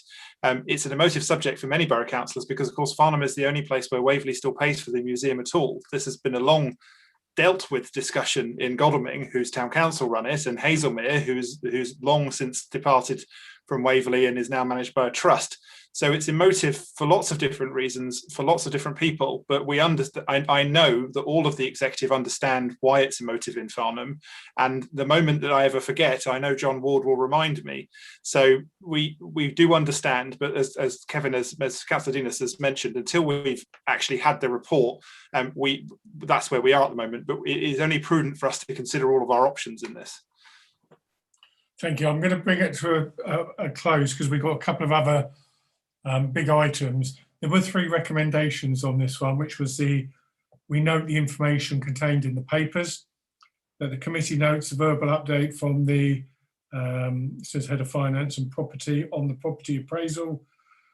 And the third one was that the executive engages external professional advisors to support the Professional Property Investment Advisory Board, and a comprehensive appraisal is available for all options for the collection and service, and that includes legal, ethical and financial.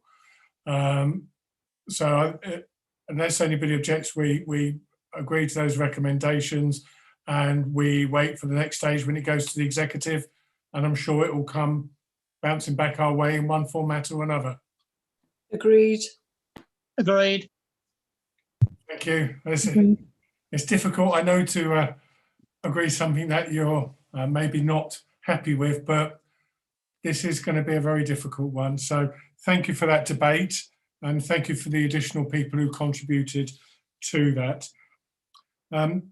Item number 11, which is the Service Level Agreement Working Group. Councillor Elsh, do you want to start off with this? Thank you, Chairman. Yes, we had our meeting on the 3rd of March to try to put a shape to this piece of work, which has changed considerably since the original plan in 2019. And we have come to an agreement, which I hope this committee will support, I have spoken to the chairman about this. The executive have decided that they are going to form a working group to look at the future funding possibilities for voluntary organisations and for various others, such as the Maltings and Hopper, which aren't voluntary, and Citizens Advice Bureau. And so we really can't come to any conclusions before they have completed their work on their work party, because we don't know what the options that we would be scrutinising are going to be. So we have decided that the best way forward, as far as we can see, and we agreed this with officers, would be that we concentrate on the corporate priorities and align them with what our expectations possibly should be out of the funding arrangements for voluntary organisations, and then just let the executive know that that is our considered approach. They will then do their piece of work on it, and hopefully in good time we will have their answer as to the way forward in their opinion, and we will then scrutinise that decision, because at the moment we don't have anything to scrutinise. So it's like a sandwich approach really, and all perfectly legitimate as far as overview and scrutiny is concerned. And I just hope that the committee will agree that that is the way forward for this group. Thank you. Thank you. Any questions for Councillor Wells? Looking across my scene, so I think you've got the approval of people from there, and it's all about coordination and timing. But we'll leave you to update us how that's going. Okay, thank you for that, Mark Mills. I don't know if there's anything you want to add to that, or no? Yes, no. No, Chair. I thought Councillor has summarised the situation well. Thank you. Okay, we'll move on because I'm conscious of the time. So on agenda item 12, and I think we've got Councillor Follows has asked to speak. I don't know if it's because you want to raise some questions. So if you do that first, and then any update that's given, that possibly, hopefully, will answer your questions. Thank you, Chair. That's exactly what I was going to do. I try and take a keen interest where the report of the ONS is actually proposing recommendations in order to save us all some time. So hopefully that there are things that might be considered. So mental health is thankfully a subject that is taken more seriously everywhere at the moment, and it's really good that we take it seriously, and we do it in support of members and staff and also our residents. And then with the council already, we have a defined line management, pastoral responsibility, employee assistance programme, mental health first aiders, and actually during COVID we've had quite a lot of other things as well that have worked really well. So in terms of your recommendations, I did just a couple of comments or questions on it, which I think either me or colleagues will raise if it comes back in the form that it's in. So certainly part A, in regards to raising awareness of mental health issues, I certainly support that. I can't see anybody else having an issue with that. And however much we do, I think there's more we could do. And I'm sure that will be the view that others have as well. And part C is essentially procedural. So my main questions are actually on part B. And a lot of this might be me not knowing the subject matter well enough as well, but it's probably a sets of questions that will come out. So in terms of suicide prevention as a subject, is suicide a prevention issue in its own right, or is suicide an outcome of a multitude of different root causes that in themselves require bespoke attention? That was my first question. And my other comments, as health matters are predominantly not within the scope of a borough council, and in particularly in our funding envelope, why suicide prevention as a subject over, say, alcohol abuse or substance abuse, where the mental health aspects are also significant, that the data would suggest the impact is wider, and where, just to use those two examples, they also might be a common pair of root causes for suicide. And my final point, in terms of staff training, a similar concern I have relating to that last point is about the priority of training for staff. So in a world where we have a pretty finite budget for everything and staff training is subject to exactly the same thing, is this the training we should be focusing on, and why is that relative to some of these other things? If members of the executive can understand that, we would probably have an easier job getting behind the recommendations. Thank you, Chair. Thank you. Councillor Folczewski and Louise Norrie. I don't know who wants to start off. Chairman, sorry. Oh no, Chairman, with your indulgence, if I may hand over to Louise for her comment first, I'd be delighted to hear the update from Louise. Thank you, Chairman. Thank you. Thank you, Councillor Folczewski. I just wanted to sort of introduce the report, and I think in discussion afterwards we will perhaps sort of explore the questions that Councillor Follows has raised. This is a report that's been wanted by this committee for over a year now, and so I've done the research. And although we don't have it as a remit, particularly as Councillor Follow says, it is part of the wider sort of health and well-being and support that we give to the community in recognising and being aware of some of these issues, and where we can, we will support the community. So back in 4 years ago, when the Right Honourable Jeremy Hunt was Health Secretary, the government produced a green paper looking at transforming children and young people's mental health provision. The government then put quite a lot of money into it because it was sadly lacking. And in 2021, Jeremy Hunt is now the chair of the House of Commons Health and Social Care Committee, and has launched a new inquiry into examining the progress of the injection of money and what's happened to sort of the mental health services, particularly for children and young people. I think what they'll find, having done even the small amount of research that I have and talking to people, is that there isn't enough provision, and there are still long waiting lists to access particularly clinical support. There is a lot of help out there for people to self-refer, but it's sometimes very difficult when you're in crisis and you're in distress to find out which is the best organisation and which is the best route to go. There are some wonderful organisations out there in the community to help and support people's mental health and well-being, but sometimes it takes a crisis to find these organisations. A recent report in the British Medical Journal has said that children's mental health services in the UK were deteriorating even before the pandemic, and we've all heard news reports that the pandemic has exacerbated mental health problems, and the health professionals are definitely expecting more and a surge in referrals from both children and adults. So this report highlights a number of issues, and as Councillor Follows has said, what is it that we can possibly do as the Borough Council? The similar sort of question was raised when we looked at health inequalities. And at first look, you'd think, well, we haven't got any remit in this. But as an employer and as a provider of frontline services, I think there are things we can do. Many people I've spoken to have emphasised the importance of just talking. We know that the isolation and loneliness of many of our older residents can lead to depression, for example. So I've outlined in the report a number of things that we've already started doing as an employer, and we have Sally Kipping with us tonight, who's our HR manager, and I'm sure she'll fill in some more detail if you'd like her to.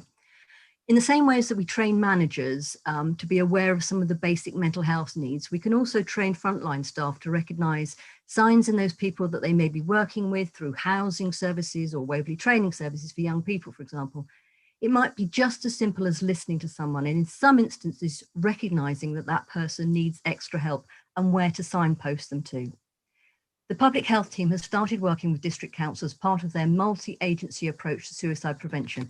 And I take the point that Councillor Follows has raised that there are sort of drug and alcohol abuse, and these are all strategies that the public health team work with.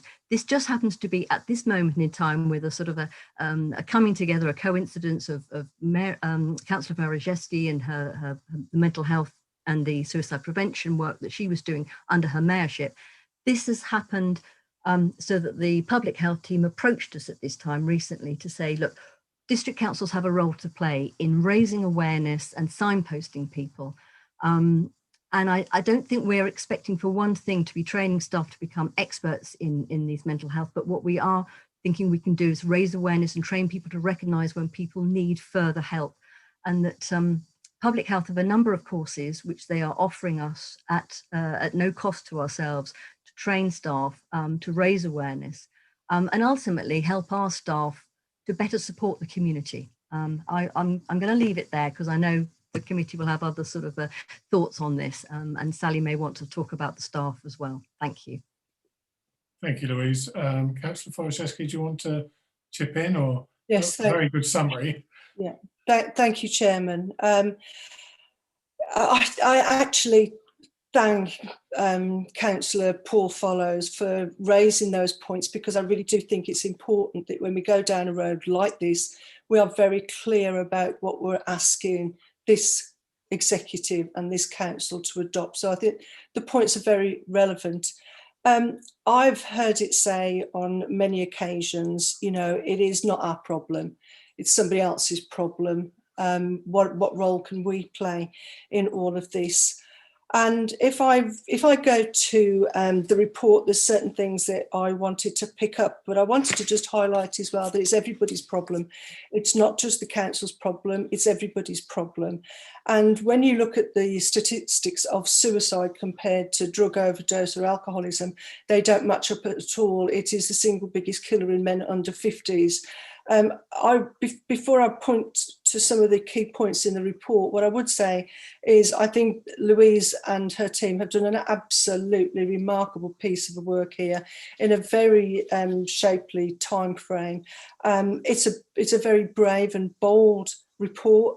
It addresses a subject that many will not or won't talk about. So I'm absolutely humbled that it is before us this evening for your consideration, whilst at the same time acknowledge Councillor Fellowes' points which need to be addressed. So as hopefully when we adopt this in the future, we are doing so with the best information to hand. If I would just point out to you that in the report in 4.4, as a district council, we may feel that we have no role to play in improving the mental health of our residents. However, as a provider or services, as an employer and a community leader, there is a number of areas where we can play our part. And I think that's what's key, is being seen to take ownership, leadership, taking the lead and actually playing our part, so we are actually actively doing something about it. The other point that I think was of great value in the report was the culture of an organisation is vitally important in making people feel comfortable and thus able to give their best. Recently, the Corporate Equality Group at Waverly has been exploring ways to ensure all staff feel included and valued. One of the other points that I wanted to address here is that when we looked at the corporate strategy, everything links back to the corporate strategy. And I, for one, was one who supported the corporate strategy, because whilst I recognised that it actually had a long way to go, it was a good starting point and it gave us a platform to build on. When it came to the areas covering mental health, there was no real meat on the bones. What this actual report does is actually give it substance, and it gives it vision, and it gives it the meat on the bones that we so require it to do, to make it have some purpose rather than just words. The other point that I'd like to talk about is exactly that, the relationship to the corporate strategy and the service plan. One of the council's strategic priorities in the corporate strategy for 2020-25 is to improve the health and well-being of our residents, communities, and to the support of the most vulnerable in our community, particularly those in social isolation, loneliness, and poor mental health. So I absolutely feel tremendously humbled that this is before us. We are considering it, we are talking about it, we're talking about a subject that a lot of people won't talk about, can't talk about, but yet so many are affected by it. So I thank Louise for all her hard work, and also to Katie and Andrew and Mark, and of course yourself, Chairman, for your indulgence, and the leader of this council as well, Councillor John Ward, who, when I questioned him over the corporate strategy and asked for his assurance that this would be given a fair chance at being heard, he said yes. So I'm delighted that this is before us. It's a subject, as I say, that is difficult. in some way, shape or form, we're all affected by it. And as we come out of, never before have we needed something more relevant to signpost us, because as we come out of COVID and we see the devastating effect it's had on people's lives, people who are losing their jobs, people whose the furlough scheme will end for them, the uncertainty of the future for many young people. I feel desperately sorry for young people at a time in their life they should really enjoy in life, have not actually got off to a good start simply because they've been held back through their education, their ability to be able to go out and mix with their friends and family and do all that kind of thing. So I think we are going to see a massive fallout of it. And I think what this actually does for us as a council is shows we care. It shows we're prepared to put our money where our mouth is, and it provides a signpost to those who desperately, desperately need that help. So I cannot applaud this council enough for actually taking on board the challenge and doing something about it in a timely time frame, which has got it to this executive at a time when the pandemic is coming, hopefully, to some sort of easement. And we now have some platform and a foundation to be able to say to people, with our partners, we're not in this alone. Yes, we are part of a bigger organisation that's out there that can support anybody, our staff included, who are suffering and will suffer into the future. So I think we've been extremely brave as a council. Chairman, thank you very much for your indulgence. I know I've gone on, but thank you. That's absolutely fine. And I know Councillor Foller's mentioned drug and alcohol addiction. I spent 2 years running services in Surrey. I was the Surrey Partnership Manager running all treatment programs for alcohol and drugs. So I have a very good knowledge, and I know how structured that is through the different tiers of treatment and how much money that costs. So if you ever do need any updates on what those services are, I can tell you.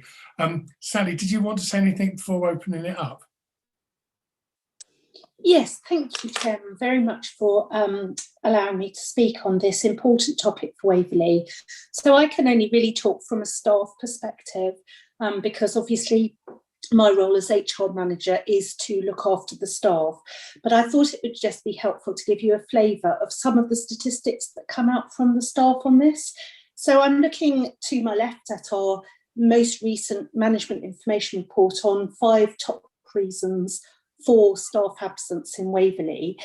In the last 12 months, 1,115 days have been lost to poor mental health outcomes. That compares with 178 for respiratory and 195 for other infections. So you can see from that, mental health, poor mental health is one of our largest causes of staff absence that we have. And one of the reasons for that is because it tends to be long-term absence rather than short-term absence. We did a survey earlier this year, and one of the things that we found was the most important people that can help with poor mental health at work is the line manager and people's colleagues. Now, you'll know from the report that we introduced wellbeing officers this year, which was a bit of an experiment for us.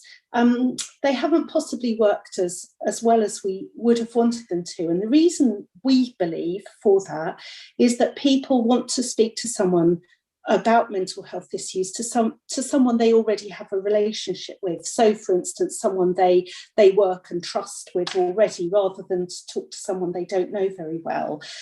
So I would absolutely support further training of line managers and colleagues from that perspective.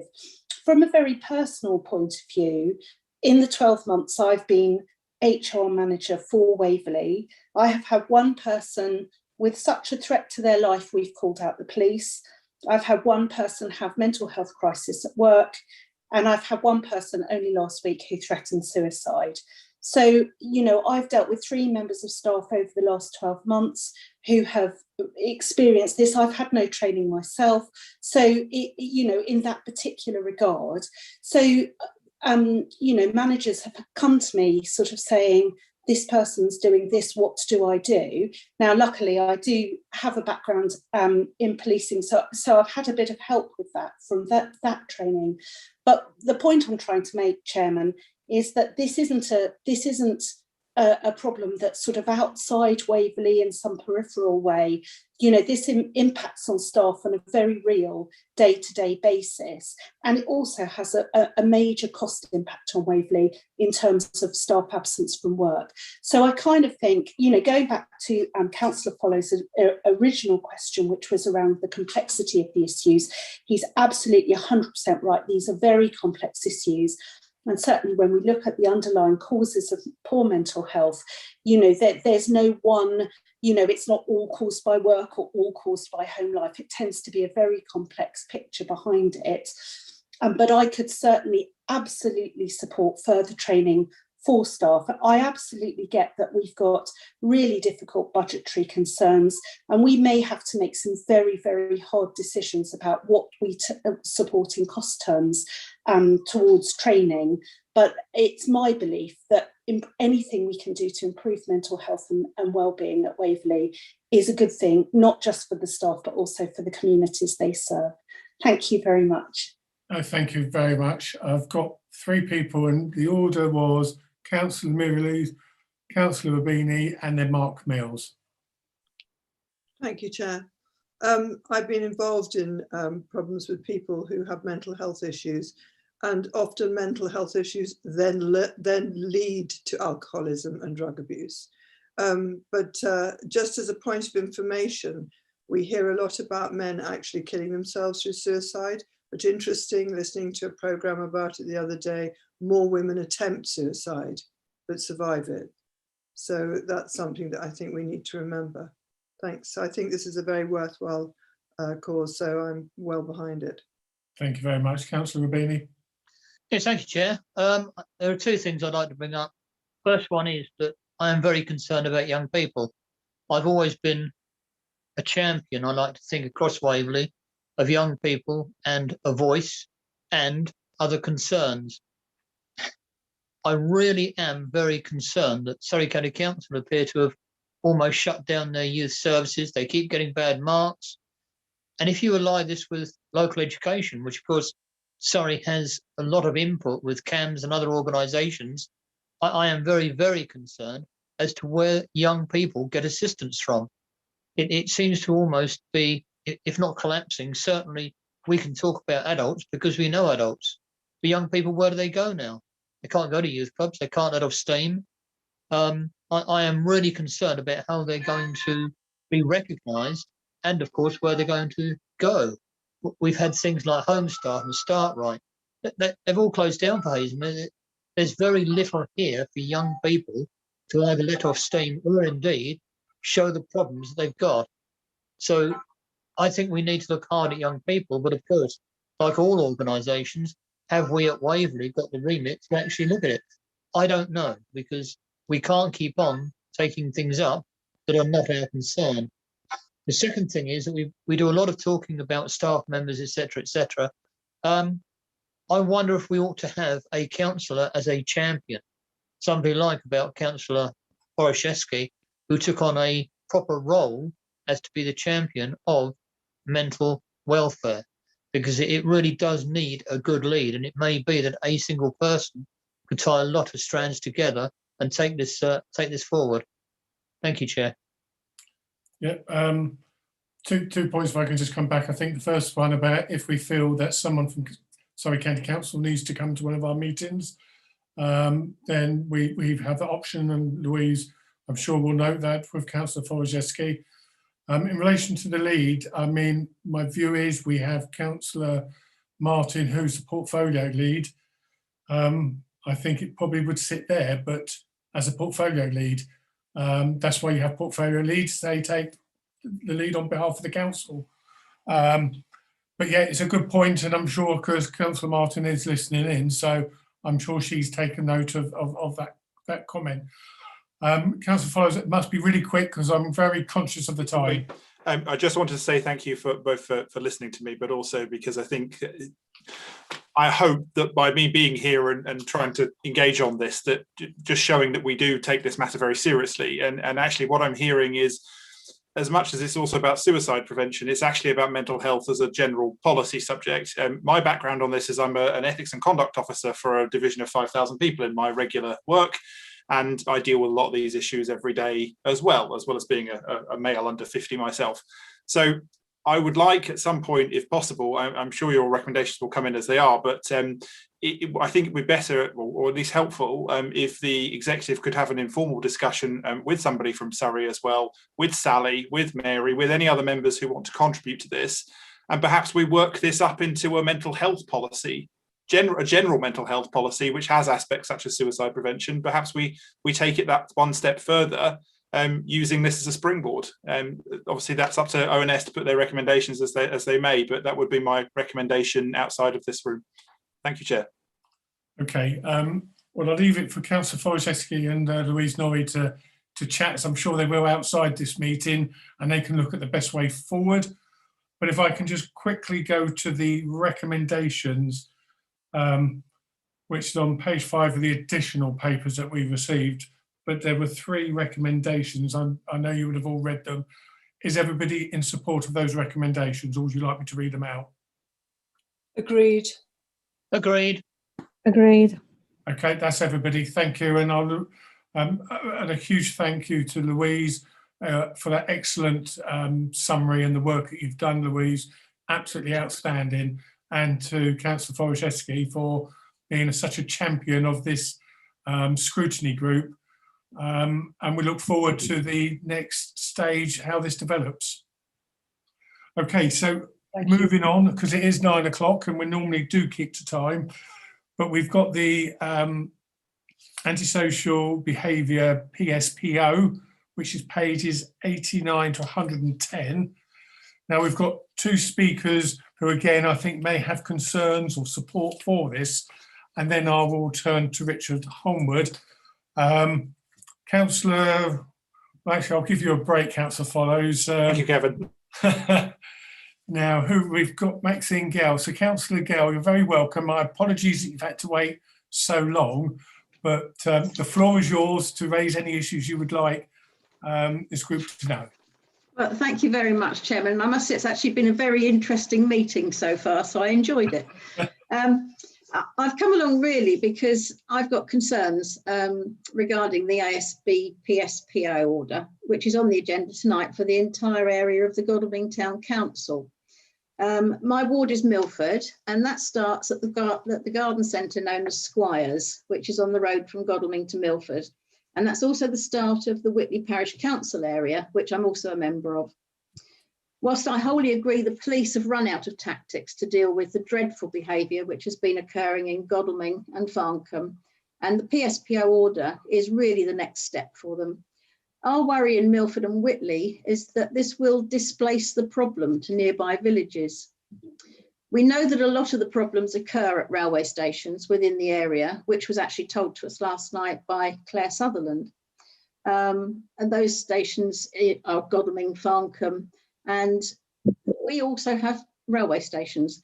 The railway line has been used by the offenders, we were told last night, and some of the offenders have actually used the railway to transfer to Hazelmere and beyond. According to PC Claire Sutherland, to the point where Network Rail were considering not letting the Waterloo to Portsmouth trains stop at some stations. In Milford and Whitley, we've got our 2 stations and they are very often not manned. And the trains do stop there. This would give the offenders, if they were to travel, access to many off licences and open spaces where alcohol could be consumed. And as someone said at ONS last night, alcohol, underage youths, not a very good mix. Some Hazelmere councillors may remember that when the police had a clamp down on underage drinking in Guildford and Godalming a few years back, the underage drinkers hopped on the train and went to Hazelmere. And I'm sure they'd rather that didn't happen again as well. For your information, Whitley Parish Council already employ a private security company to patrol their land and buildings at night. And this has been since we lost a proportion of our neighbourhood policing. That was some years ago, but we've had to keep them on. And I think an increase in the antisocial behaviour in our villages would not be manageable by this company, and unlikely that we would receive any additional police coverage when the Godalming Town Council area was up and running. I'm therefore requesting that the area covered by the ASB PSPO should be widened to take in the relevant villages of Milford and Whitley, because I believe these are the most vulnerable and also the most likely places that the troubles would disperse to. Thank you ever so much for letting me come along tonight, and I'll leave it there. Thank you. Thank you for what you say. I'll let Councillor Follow speak next, and then Richard Homewood. But from my own sort of previous knowledge, the problem with these sorts of orders, you have to deal with on an evidence base, and you can't say, well, we're at this level because that's where they could go. That would be actually unlawful and could be challenged. But I absolutely understand where you're coming from. I'll let you come back, and then I'll go to Councillor Follow. Yeah, just to correct you there, actually one of the conditions that you have to look at is where it would displace troubles to if you're setting one of these orders. Yeah, but you've got to be sure evidentially that you can still include those areas. You're absolutely right. You need to look at displacement, and some crimes will displace, some won't. So you're absolutely right, but you've still got to be evidentially for it if it's challenged in court. But I'll let Councillor Follows, if you can keep it fairly brief. It will be. To Mr. Homewood. Very, just quickly wanted to say, other than the fact that the chair knows this subject far better than I, and as far as I'm aware, you're quite correct. It can't just be unilaterally expanded to other areas without evidence. But I do understand the point that Councillor Gale has made, and we've certainly discussed it offline. P.S. Sutherland did give a little bit of an explanation as to try and give some assurance on that last night at Environment ONS. P.S. Sutherland and I are attending Whitley Parish, I believe, at the end of this month, so that Whitley Parish councillors can look at that. Godalming Town Council, which I'm also the leader of, I'm also the board and the councillor actually next door to Maxine, Godalming Central and Oxford. I think really what we just want to be clear of here is that this is part of a long-term strategy with lots of different angles. Part of it is about youth engagement and provision for other activities for youths in the area. I would also just highlight it's not always youths in the area. I have very flatteringly been described as a youth myself by one of the members of the Godalming public, and that might not necessarily be particularly accurate these days, but it does go to show that it's not necessarily always youths that are out drinking, it's people who are out drinking, for example. And so realistically, I will use the words that P.S. Sutherland used yesterday, which was that this is an additional tool in the box for the police. It is about as far as a borough council can intervene in policing matters. This is about really our only power in this. The town council has actually just quickly set up a working group just to give its view in a more considered way. So at the moment, I can't speak for the town council as a whole, but I can say as leader of that council that the members are very supportive in general of this order because of the antisocial behaviour issues that we've had in the past. But I do want to make sure we understand and take on board the issues that Councillor Gale and Councillor Baker and others on the Godalming border have raised, because they're very valid, and I think we need to explore those. Thank you, Chair. Thank you. Mr. Homewood, the floor is yours. Thank you, Chair. I won't take up too much time. I'm conscious of the time now in the evening. As you're aware, this is a consultation process around a proposal for a public space protection order for antisocial behaviour, specifically in the Godalming Town Council area. And we were approached by the police to see if a PSPO might be appropriate. And the police came forward with a significant amount of evidence to support the case for an antisocial behaviour public space protection order. The report sets out the legal basis for a public space protection order, and it also talks in paragraphs 4.3 onwards about the tests that you have to go through to justify a public space protection order. And that does include, as Councillor Gale says, the assessment of any risks around displacement. And the police, especially Inspector Adcock and P.S. Sutherland and P.S. Crane, have worked with us to assess the evidence, firstly, and then to review. And they've done an extensive review of incidents of antisocial behaviour across Milford and Whitley, as well as Godalming and Farncombe. And certainly there is not the extent of antisocial behaviour reported in Milford and Whitley that there is in Farncombe and Godalming over a period March 2019 to March 2020. So it is a very different environment that they're working in Farncombe and Godalming. In terms of the displacement with the railway line and the police, the police have said they've worked very closely with British Transport Police. Pierce Sutherland did make the comment last night about the problems with the trains, but the local Surrey Police did join British Transport Police on the trains to tackle some of that antisocial behaviour, and they are closely monitoring and working with British Transport Police in the future. Their view, certainly the police's view, is that there is no evidence to suggest that displacement will happen, and they have a toolbox, as Councillor Follows referred to this being a tool in the box. They have a range of other powers they can use to address antisocial behaviour in areas outside of the Godalming Town Council area, should it occur in the future.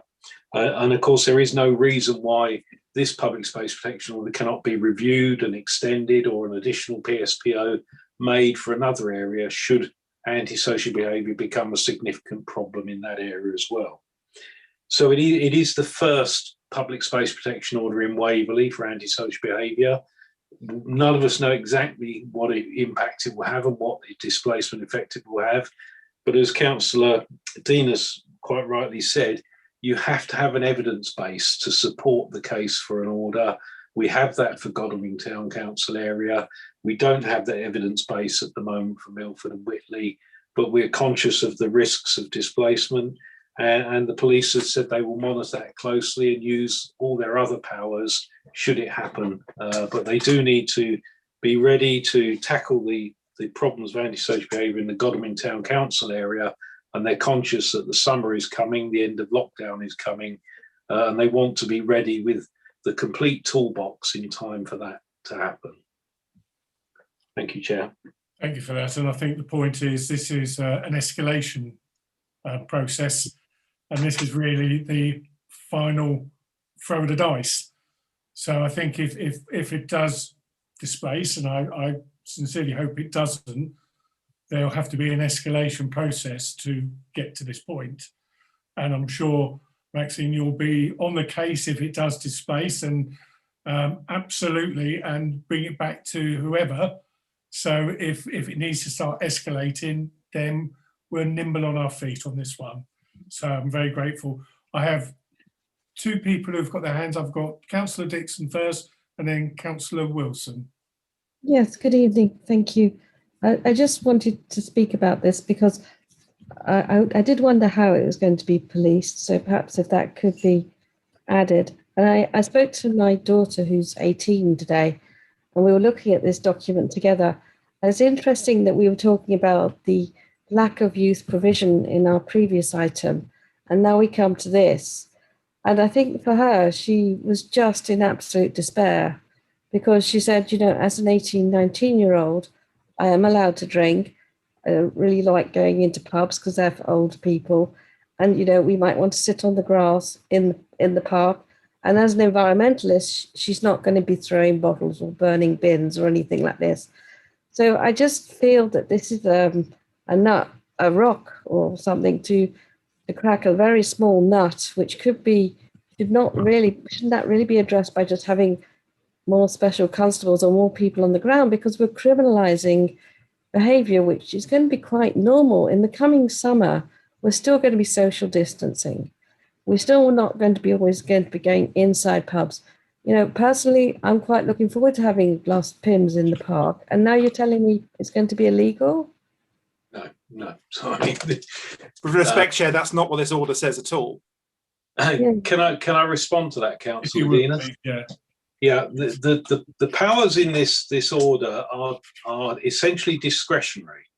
They're not absolute. It's not an absolute ban on drinking in public places. It's not an absolute ban on anything.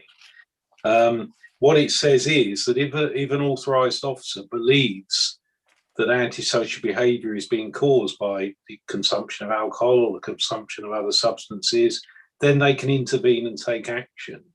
And the whole concept of it is that it's quite fine for a family to have a picnic in the park and have a glass of wine, or young people to sit drinking beer in the park, as long as they're not causing antisocial behaviour and they're not causing alarm, fear or distress to other people. So it's very much at the discretion of the officers who are on the scene at the time as to whether any action is taken or not. So anybody who's just casually sitting, having a drink and a chat and a laugh and a joke without causing antisocial behaviour and kicking the benches and throwing stuff around, they can carry on and that's fine. This will only be used to intervene if there is significant antisocial behaviour associated with that consumption of alcohol.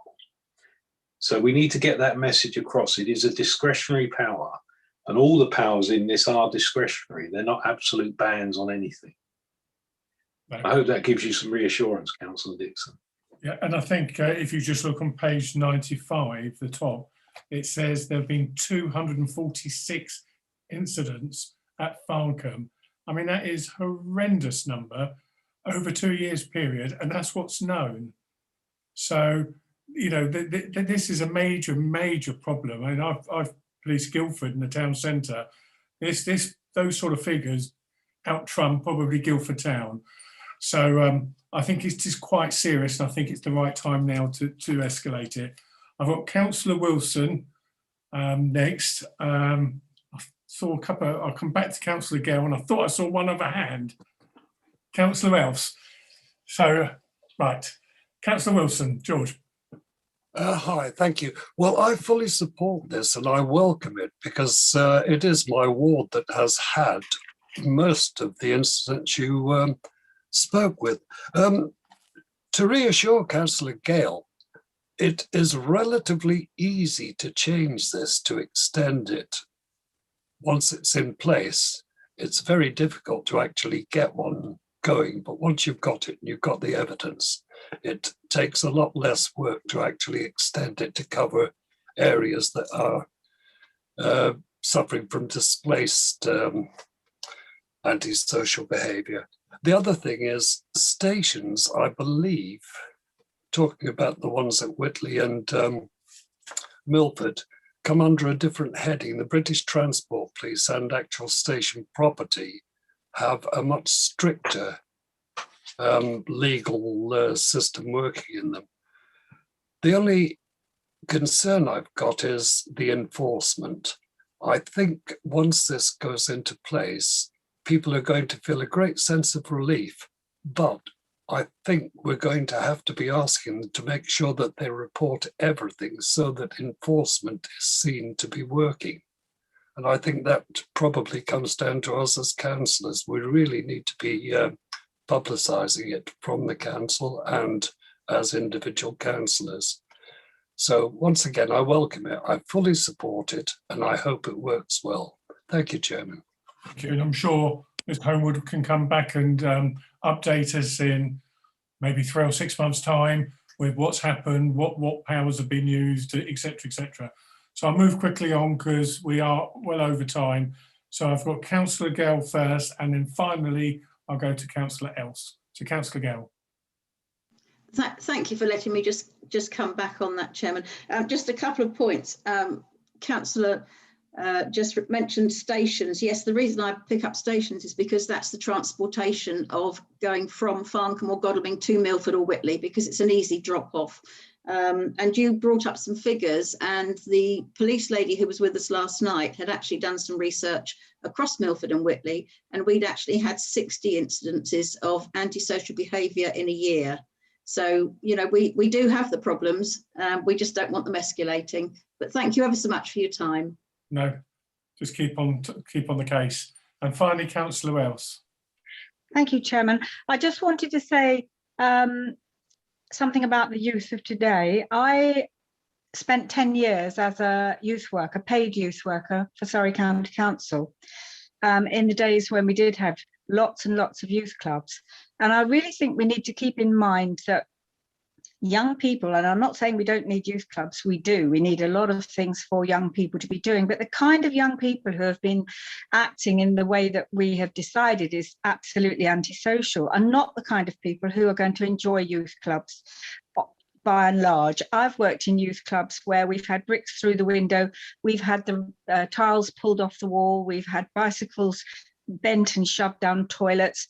that's the kind of behaviour that will carry on even if a youth club is provided. So nothing against youth clubs. I'm really, really sad that we don't have them anymore as we used to, and we certainly should have.